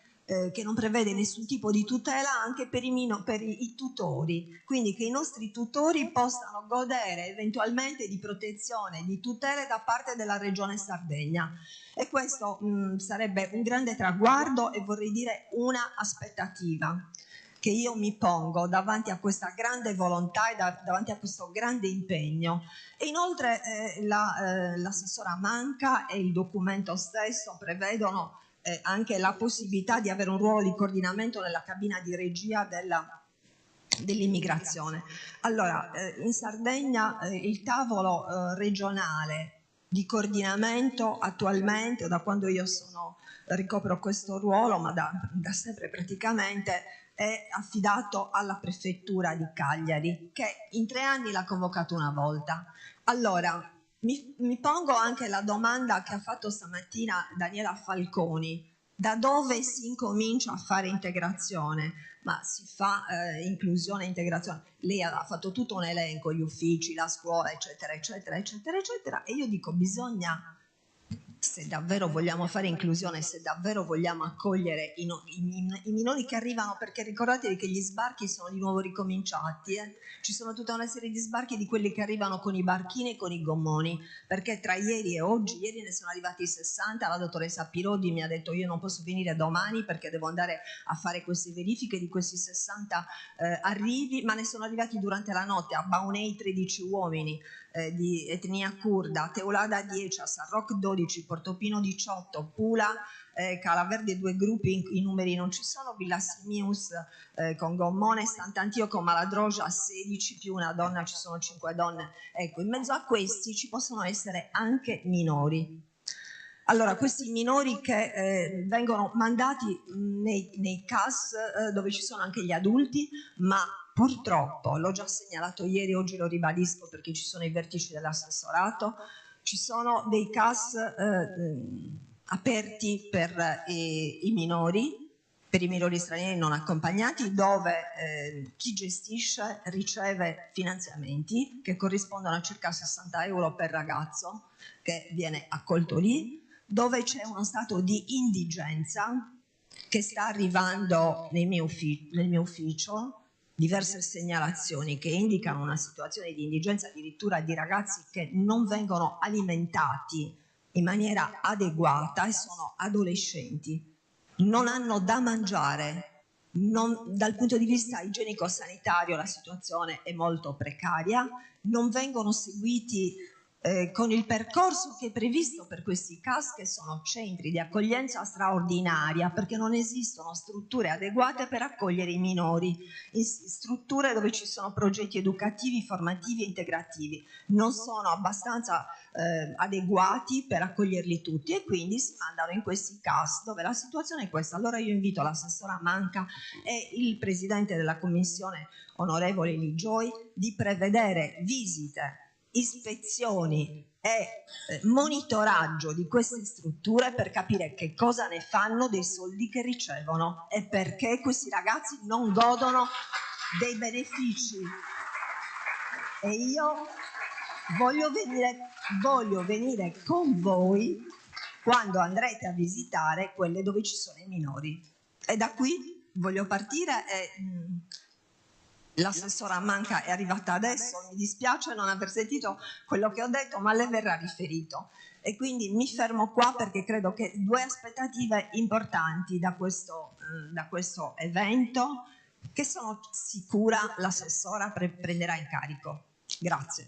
Grazie dottoressa Pugliese anche per l'allarme legato alla vicenda di strettissima attualità che rendono ancora più visibili e concreti alcuni problemi denunciati stamattina e da lei riproposti con urgenza anche rispetto agli interventi da operare. Adesso la parola, passiamo all'impresa, diciamo così, ad Ava Guye, imprenditrice senegalese, alla quale chiediamo se vede prospettive interessanti anche dal documento finale proposto, dove ci sono diverse materie che richiamano proprio le politiche attive per il lavoro, le politiche per valorizzare le competenze dei talenti, una legge nuova dell'immigrazione che contenga proprio elementi di sviluppo, non solo di osservazione. A lei,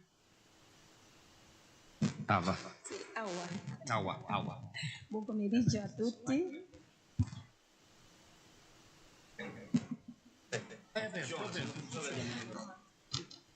Mi sentite? Ok, allora buon pomeriggio a tutti, io sono Awa.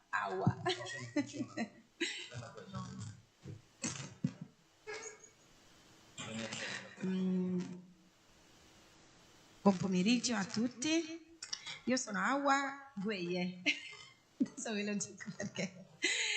Allora, sono la vicepresidente dell'associazione Senegal qui a Olbia, che ha già parlato prima il nostro presidente. Parlo come imprenditrice qui a Olbia, come straniera. Sono qui e ho la residenza da 22 anni. Sono venuta in Italia per seguire il mio amore, il mio cuore, che è del mio marito, che ringrazio di passaggio.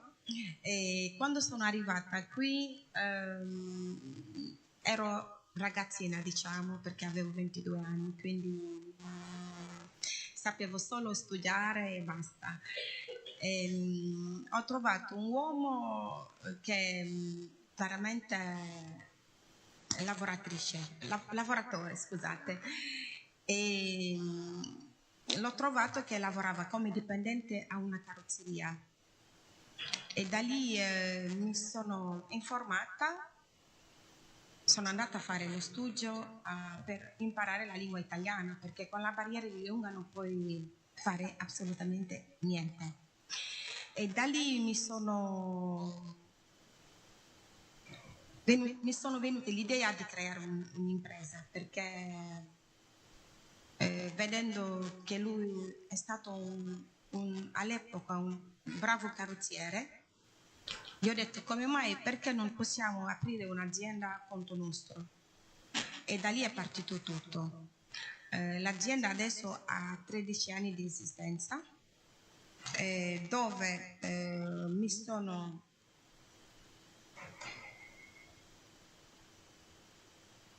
qualificato di diplomarmi alla verniciatura, la lucidatura, smontaggio, montaggio. Mi sono qualificato per dare servizi migliori ai nostri clienti e di ingrandire l'azienda. Difficoltà ne abbiamo un pochino, perché non è facile aprire un'azienda da un posto dove sei straniera, anche se conosci il posto. Siamo fortunati di essere a un posto dove, come Olbia, perché Olbia è una città bellissima, la gente è lo stesso e ci hanno dato molto per l'accoglienza e di tutto, quindi ringrazio Olbia perché ci ha dato tutto, diciamo, perché essere un posto come Olbia e essere libera, diciamo, alla tua azienda non è facile, non sono tutti posti così. Per tuttavia abbiamo dipendenti a colori, grazie a Dio, stiamo trovando bene. È stato molto difficile essere stranieri a gestire un'azienda, come l'ho detto prima. Abbiamo avuto la fortuna di creare dei posti di lavoro e integrarsi di essere cittadini italiani. Tuttavia che ce l'abbiamo fatto con l'aiuto di tanto amore e impegno, dedicazione. Tutti sappiamo che essere stranieri non è facile, se ci sono tante difficoltà, come la più grossa difficoltà lasciare il proprio paese d'origine, lasciare in spalla famiglie, mogli e fratelli, genitori, non è facile. Se ti da fare mentre il cuore e amore riesci a quello che ti proponi. Essendo qui come portavoce, penso che i giovani dovrebbero creare un istituto per imparare il mestiere, perché il nostro settore automobilistica, che elettrauto, meccanico, carrozziere, non ce ne sono più. Non ce ne sono più. Pensando al mio punto di vista personale, che dovremmo creare i posti per imparare ai nostri giovani, ai nostri figli, ragazzi, di imparare la mestiere, perché non ce n'è proprio. Adesso se vai a farti una lucidatura per un'auto oppure un piccolo riparazione, cioè i costi sono elevati perché non ci sono dipendenti. Essendo qui come portavoce, vorrei insistere veramente su questo, perché non ce ne sono. Non voglio trattenervi a lungo perché già abbiamo passato una giornata un po' pesante. Vi ringrazio tanto. Grazie.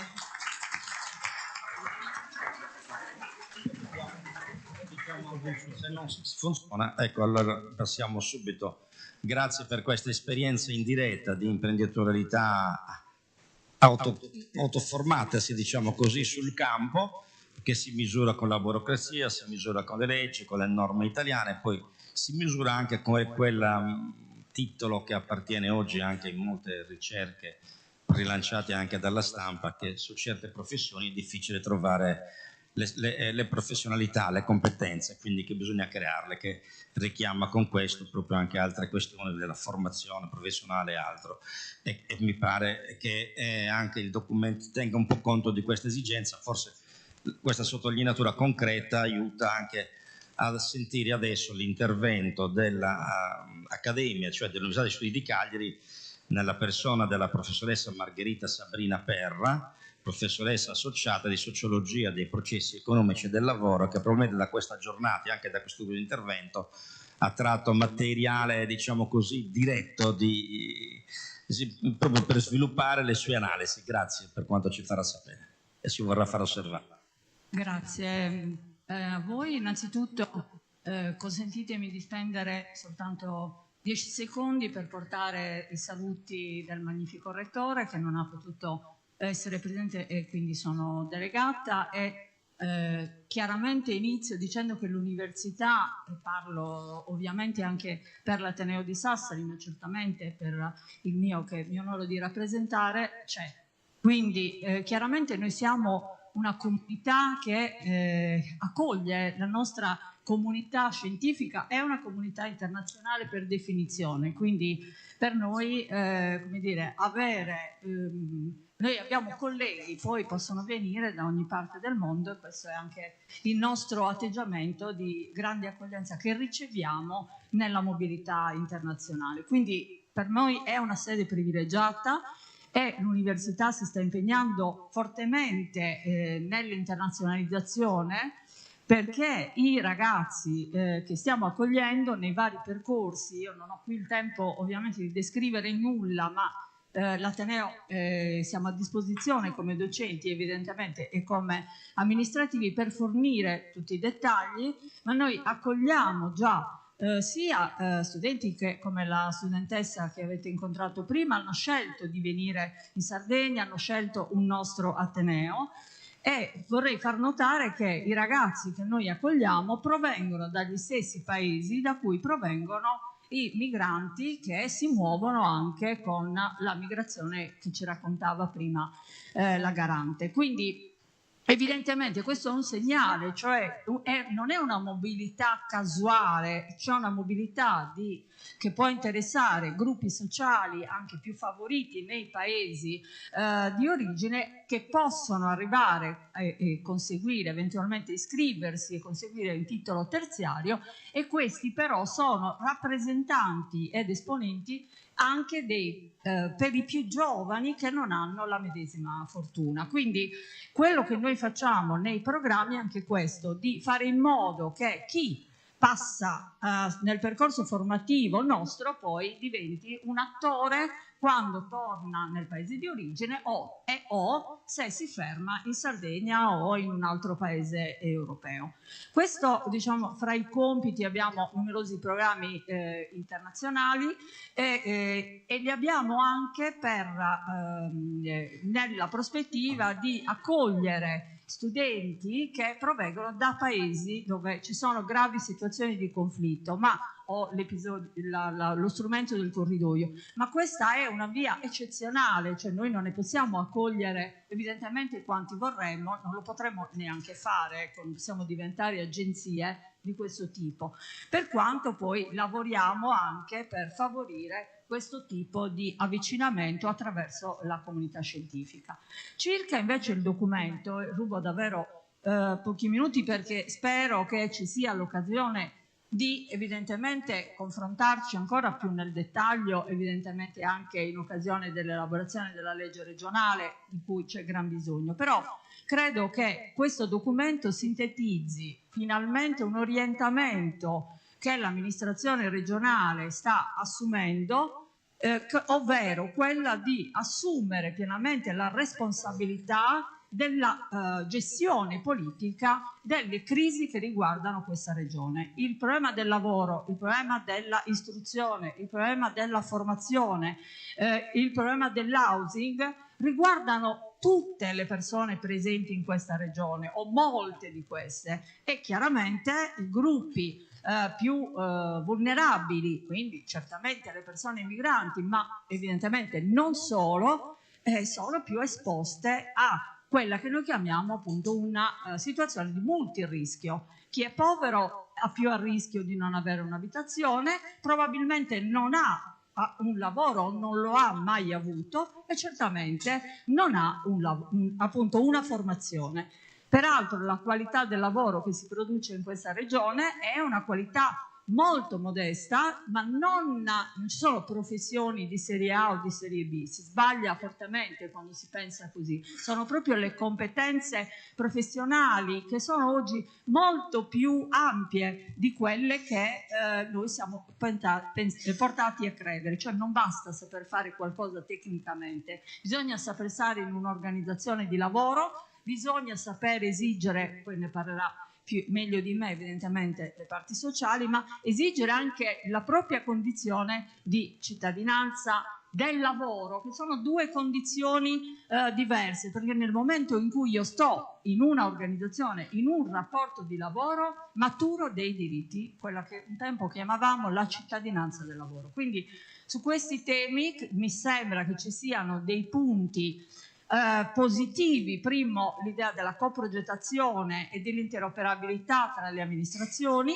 il coinvolgimento finalmente diciamo nell'attivazione reale della governance multilevel. Noi abbiamo già molti strumenti nell'amministrazione regionale già disponibili e quindi possiamo già con quello che abbiamo, potenziandolo e integrandolo molto meglio, raggiungere certamente una scrittura di policy migliore, quindi policy pensate già meglio e attuate ancora di più in maniera più incisiva. La situazione, diciamo, l'occasione che viene dalle riflessioni che stiamo facendo qui sul focus migrante, e in realtà io credo che questa amministrazione debba metterla per porre all'attenzione di questa regione, cioè dei problemi che essa ha, a prescindere appunto dalla popolazione migrante, sapendo che, cominciando a inserire nella logica della programmazione e della progettazione il criterio del rischio, cioè le persone non sono tutte uguali,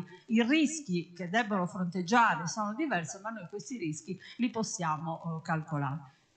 Abbiamo già molti studi, quindi noi offriamo competenza, conoscenza, pubblicazioni che sono a disposizione di chiunque. Siamo un'università pubblica, il nostro Ateneo è nel territorio per il territorio ed è disponibile a qualunque forma di partecipazione nella progettazione, nella scrittura e nel supporto. Quindi anche in questo caso vi confermiamo, credo di parlare anche per i colleghi di Sassari, la nostra piena e totale supporto appunto anche al approfondimento di questo documento iniziale. Grazie. Grazie molte professoressa, anche perché il suo intervento mi insieme da dare un qualsiasi altro diciamo così, qualsiasi altro indirizzo di partenza all'ultimo intervento di questo panel che appartiene al segretario generale del CGIL Sarda, Fausto Durante, già dirigente europeo del sindacato, dei sindacati dei lavoratori, e tu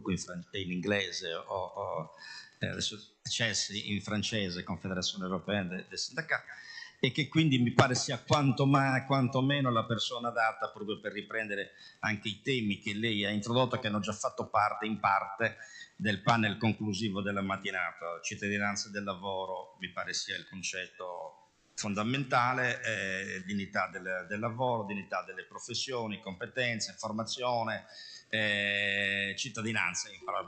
Lasciamo a lui, lei gli ha dato tanti di quegli assist che credo ne abbia anche oltre al documento. Fausto, con l'esperienza che ha, ci aiuterà molto a concludere questa tavola. Sì, molte grazie intanto per l'invito e un applauso sentito all'amministrazione regionale della Sardegna e all'assessorato del lavoro, all'assessora Manca in particolare, per la sensibilità dimostrata nell'organizzare questa conferenza di 2 giorni, che ha il pregio di focalizzare l'attenzione della politica e della società della Sardegna sul tema importantissimo del fenomeno migratorio. Franco ha ricordato una parte della mia precedente esperienza. Io nel corso del mandato della segretaria generale della CGIL Susanna Camusso ho svolto l'incarico di responsabile delle politiche europee e internazionali della CGIL, quindi ho rappresentato la CGIL nei consessi internazionali sia di tipo sindacale che degli organismi economici e finanziari, dal G7 al G20, all'OIL, alla Commissione europea, all'Ocse, eccetera. E uno degli appuntamenti fissi della mia precedente esperienza era quello di rappresentare la CGIL a Marcinelle ogni 9 agosto in occasione dell'anniversario di una delle più terribili stragi del lavoro che sono avvenute a livello globale, l'incendio alla miniera del Bois du Casier a Marcinelle, con circa 250 persone che hanno perso la vita, di cui più di 150, quindi abbondantemente oltre la metà, provenienti da una cinquantina di comuni italiani. Nel museo attiguo a ciò che resta della vecchia miniera di carbone ci sono le fotografie e i filmati di che cosa era la vita degli italiani a Marcinelle prima di quel terribile incidente. Dico solo che sulle porte dei bar, dei ristoranti e degli esercizi commerciali, dei negozi, insomma delle piccole botteghe, c'era la scritta che diceva vietato l'ingresso ai cani e agli italiani. Ecco, io lo cito sempre questo esempio perché credo che una nazione che ha sperimentato questo fenomeno, che ha vissuto e vive ancora oggi di emigrazione, una nazione come l'Italia che vede ogni anno un numero di persone italiane che lasciano l'Italia per andare all'estero per lavorare superiore a quelli che vengono dall'estero in Italia per lavorare. Ecco, una nazione che è passata e passa attraverso questi fenomeni tutto possa fare meno che dimostrare di fronte al fenomeno migratorio un atteggiamento di chiusura, di resistenza e di opposizione. È un atteggiamento che va contro la storia e la logica. Secondo riferimento che vorrei fare. L'anno scorso, più o meno in questo periodo, c'è stato un gravissimo infortunio, cioè un gravissimo incidente sul lavoro a Firenze. Si costruiva un supermercato. Il supermercato della Esselunga, una delle più grandi società attive in Italia nel settore della grande distribuzione. Ha ceduto una trave, è venuto giù un soffitto, sotto quel soffitto sono rimaste 5 persone. 4 di quelle persone erano straniere. Per 3 di quei lavoratori seppelliti dalle macerie ci sono voluti più di 10 giorni solo per potergli dare nome e cognome. Perché erano irregolari per lo Stato italiano, clandestini, privi di documenti di identità, privi di permesso di soggiorno. Quindi siamo di fronte al paradosso che non avevano diritto a nulla, salvo che a morire facendo gli schiavi per costruire un supermercato. Gli schiavi nel XXI secolo, in Italia, non in qualche sperduto paese in ritardo di sviluppo. Terzo elemento su cui mi pare utile riflettere.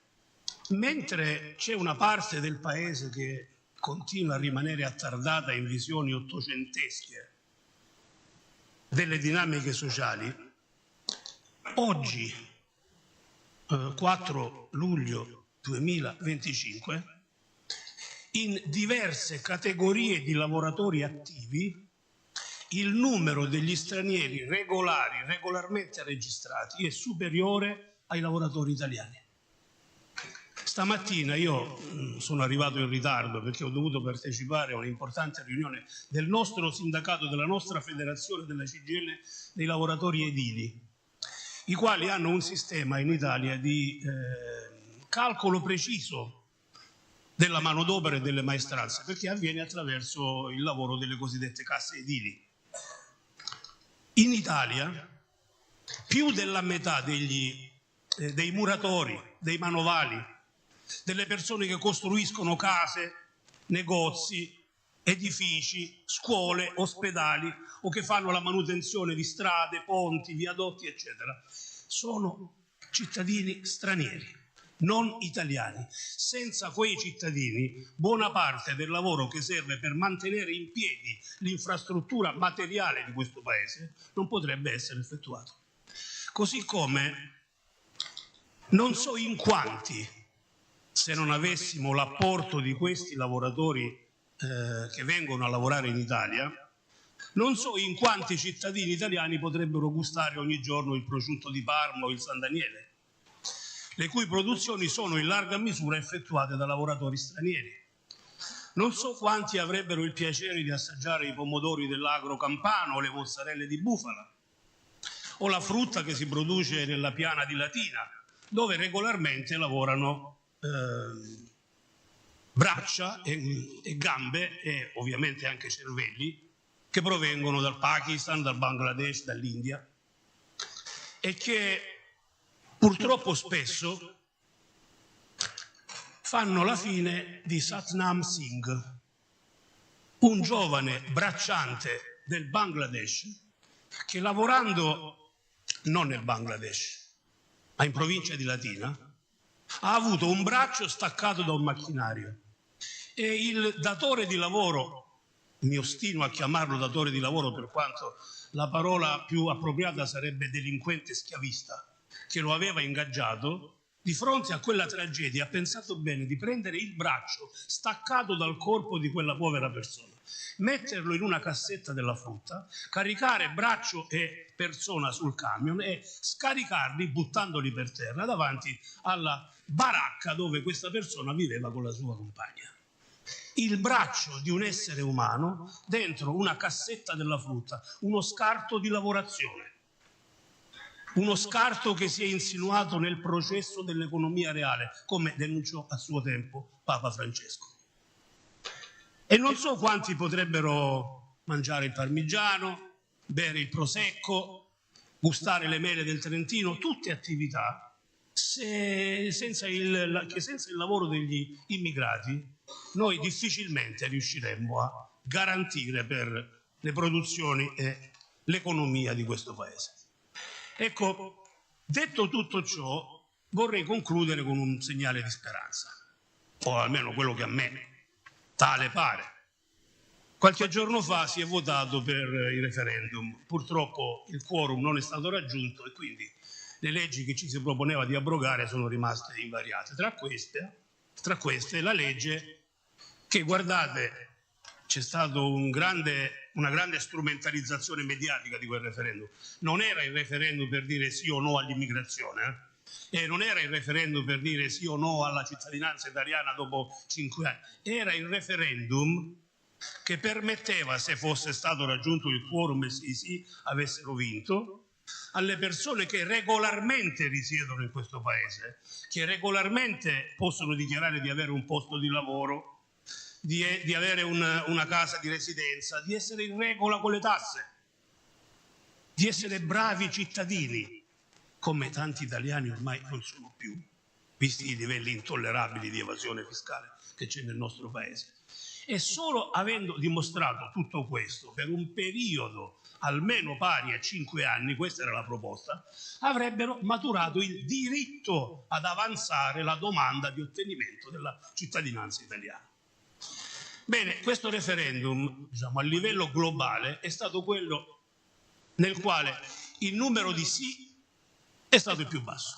Diciamo, i 4 quesiti sul lavoro, pur non avendo raggiunto il quorum, insomma, il sì all'abrogazione delle norme che noi volevamo cancellare, si è attestato più o meno al 90%. Il quesito sul dimezzamento dei tempi per fare la domanda di cittadinanza italiana ha avuto un livello di sì intorno al 70%, a testimonianza del fatto che questo Paese ha ancora conti da regolare con il fenomeno migratorio. È, diciamo, un bel esame di coscienza, perché noi, come ci dimostrano anche i pochi esempi che io ho voluto qui fare, noi gli immigrati li vogliamo vedere al lavoro, nelle campagne, nelle fonderie, nelle acciaierie, nelle fabbriche, però poi quando finisce il turno devono sparire, perché non devono turbare la vista dei bravi cittadini italiani. Questo è l'approccio, diciamo, che si vorrebbe dare al fenomeno della migrazione. Ecco, dentro questa dinamica negativa, il dato dei sì al referendum sulla cittadinanza in Sardegna è un dato in controtendenza, perché da noi hanno detto sì a concedere la possibilità di fare la domanda per la cittadinanza ai cittadini stranieri. In Sardegna quel 70% è diventato 80%. Sul perché ci sono diverse interpretazioni, so che i sociologi si stanno giustamente esercitando, forse perché, come diceva la Presidente della Commissione del Consiglio regionale Camilla Soro, forse perché avvertiamo il tema dello spopolamento, viviamo più, diciamo, sulla pelle dei cittadini della Sardegna il calo delle nascite, la diminuzione della fertilità, il fatto che diciamo, il popolo sardo, se continua questo fenomeno senza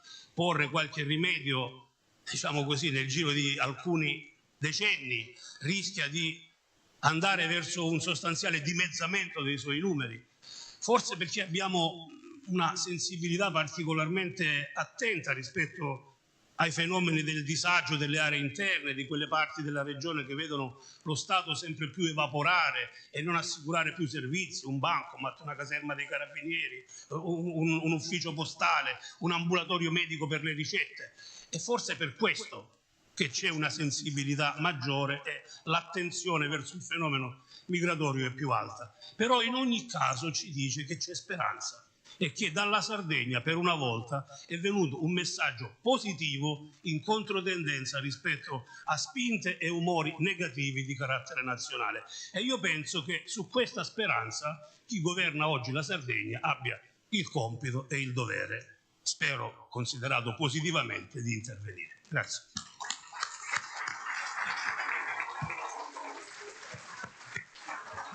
Le attese non sono state deluse, il discorso da sindacalista regionale ma anche internazionale, come avete visto, che richiama anche in una persona come me che ha avuto l'onore di essere chiamato a coordinare buona parte di questo dibattito, grazie ai dirigenti dell'assessorato del lavoro, Secchi, Boi, Merongio e l'assessore, con l'assessore ovviamente Manca in testa, che mi ha consentito di passare con voi una giornata incredibilmente straordinaria, quasi un ritorno alle origini delle attività sociali, anche personali, che ci riconciliano con il nostro dovere morale di essere cittadini quando abbiamo qualcosa di più a disposizione al servizio di altri cittadini. Per me, anche personalmente, ogni persona deve essere prima di tutto un cittadino.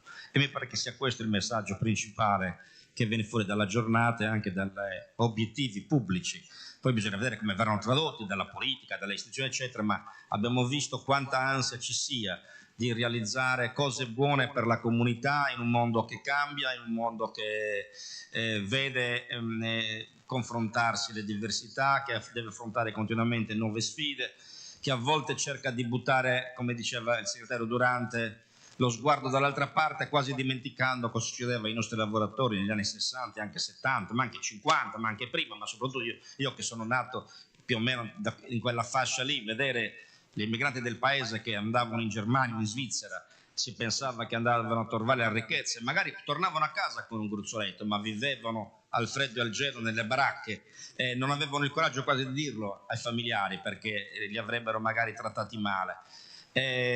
Qualcuno ce l'ha fatta, altri non ce l'hanno fatta, e ancora oggi in molti posti anche i figli degli italiani devono fare addirittura le scuole differenziali. Pensare questo, dobbiamo pensare più a casa nostra. Se pensiamo a cosa succede ancora oggi a molti nostri migranti, dobbiamo capire come possiamo e dobbiamo fare meglio. Naturalmente anche chi accogliamo deve essere attento alle nostre leggi, all'ambiente in cui si trova, e molti lo sono. Io penso, la dico così l'assessore si finisce di preparare per l'intervento, che forse anche qualcosa di più si può fare a vari livelli. Ho avuto una breve esperienza dopo aver fatto il sindacalista, oggi faccio altre attività, di fare per 3 anni il consigliere della RAI. Ho perso una battaglia, fatela voi come regione se ci riuscite. L'abbiamo sentito anche oggi, una grande esigenza per l'immigrato che arriva di essere messo, di avere a disposizione l'accesso ai servizi, gli indirizzi, le condizioni essenziali dove si arriva per potersi muovere, potersi rapportare.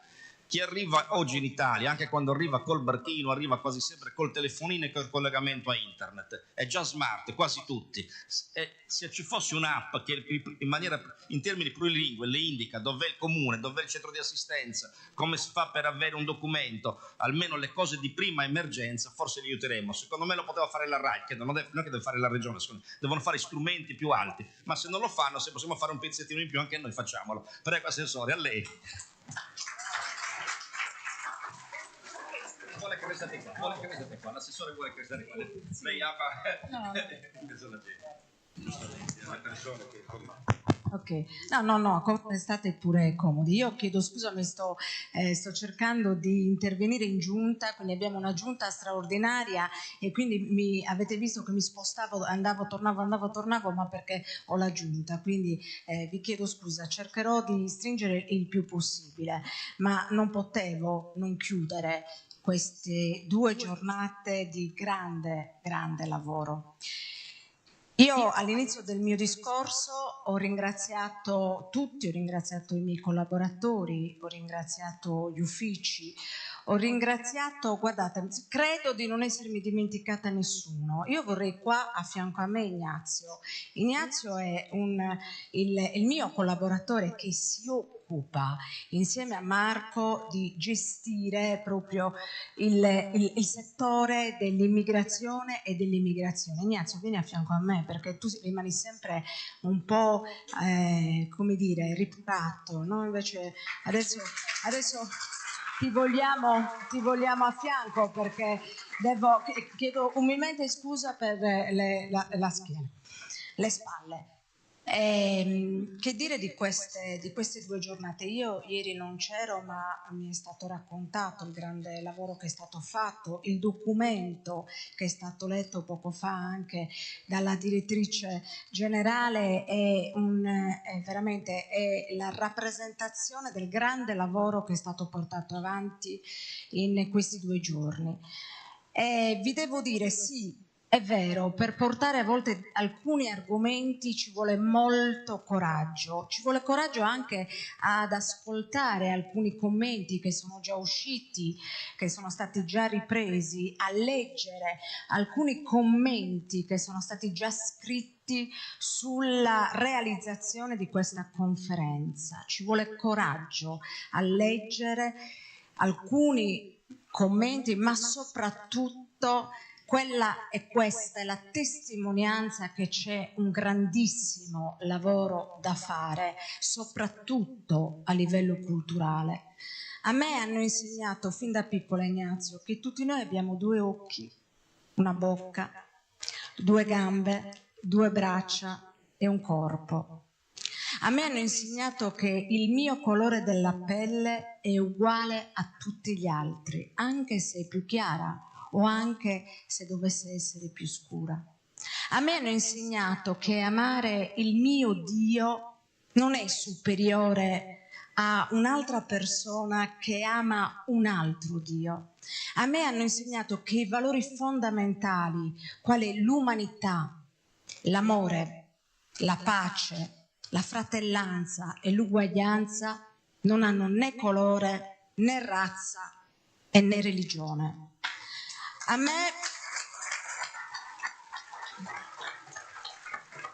me hanno insegnato che quando è davanti alla fragilità bisogna unirsi sempre. A me hanno insegnato che davanti alla difficoltà bisogna aiutare sempre. A me hanno insegnato che la Sardegna fa parte del mondo e nel mondo c'è anche la Sardegna. A me hanno insegnato che oltre e prima di essere sarda sono una persona e tutte le persone che vengono nel nostro territorio sono uguali a me. Io ringrazio davvero tutti. Dopo aver letto il documento che è scaturito da questi 2 giorni intensissimi, voluti da questa giunta, voluti da me, voluti, e ringrazio davvero fortemente Ignazio che si è adoperato, ha lavorato tantissimo, ringrazio assolutamente Marco Secchi, ma ringrazio davvero tutte le persone che sono intervenute, dalle quali ho preso e prenderò spunto per le azioni successive che porteremo avanti nel corso di quest'anno. Vi faccio una promessa: questa è la prima conferenza sull'immigrazione, ma non sarà l'ultima. L'abbiamo detto prima, è la prima, ci sarà la seconda e magari nella seconda mi piacerà parlare di quello che abbiamo fatto, di quali azioni abbiamo portato avanti e di quello che ancora si potrà fare, un passetto alla volta. Ma io ho sempre pensato che bisogna sempre avere il coraggio di iniziare a cambiare. Grazie, grazie di cuore a tutti. Io ci tengo particolarmente a realizzare una foto. Qualcuno mi critica perché io faccio molte foto. Sì, è vero, sono un'appassionata delle foto, devo dire la verità, ne approfitto un pochettino. ma vorrei una foto, questo ci tengo particolarmente, con tutti voi, perché la vostra presenza per me è fonte di grande, grande ricchezza, e io ho sempre pensato che la diversità sia una grande ricchezza, e io amo il confronto e amo profondamente la diversità, e quindi vi invito a venire vicino a me qua, avere il coraggio di venire vicino a me, venite pure vicino a me.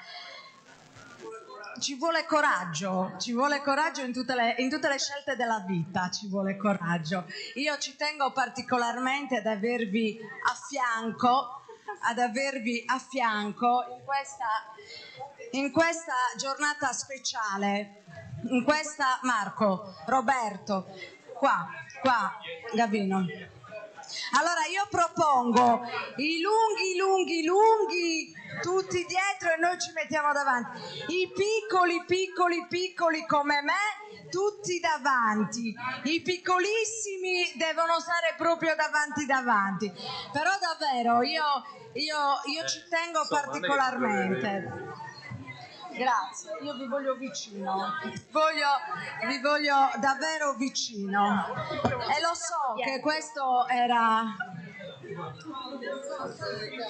Camilla, vieni, grande collega e grande alleata. Camilla, vieni. Grande collega e grande alleata, davvero. E allora questo è un finale che non era, io ve lo dico, questo finale non era scritto e non era programmato, però io credo che questo finale sia, e in una foto ci stia il significato di queste due grandi e bellissime giornate. E allora ci dedichiamo a tutti una foto. E doveri.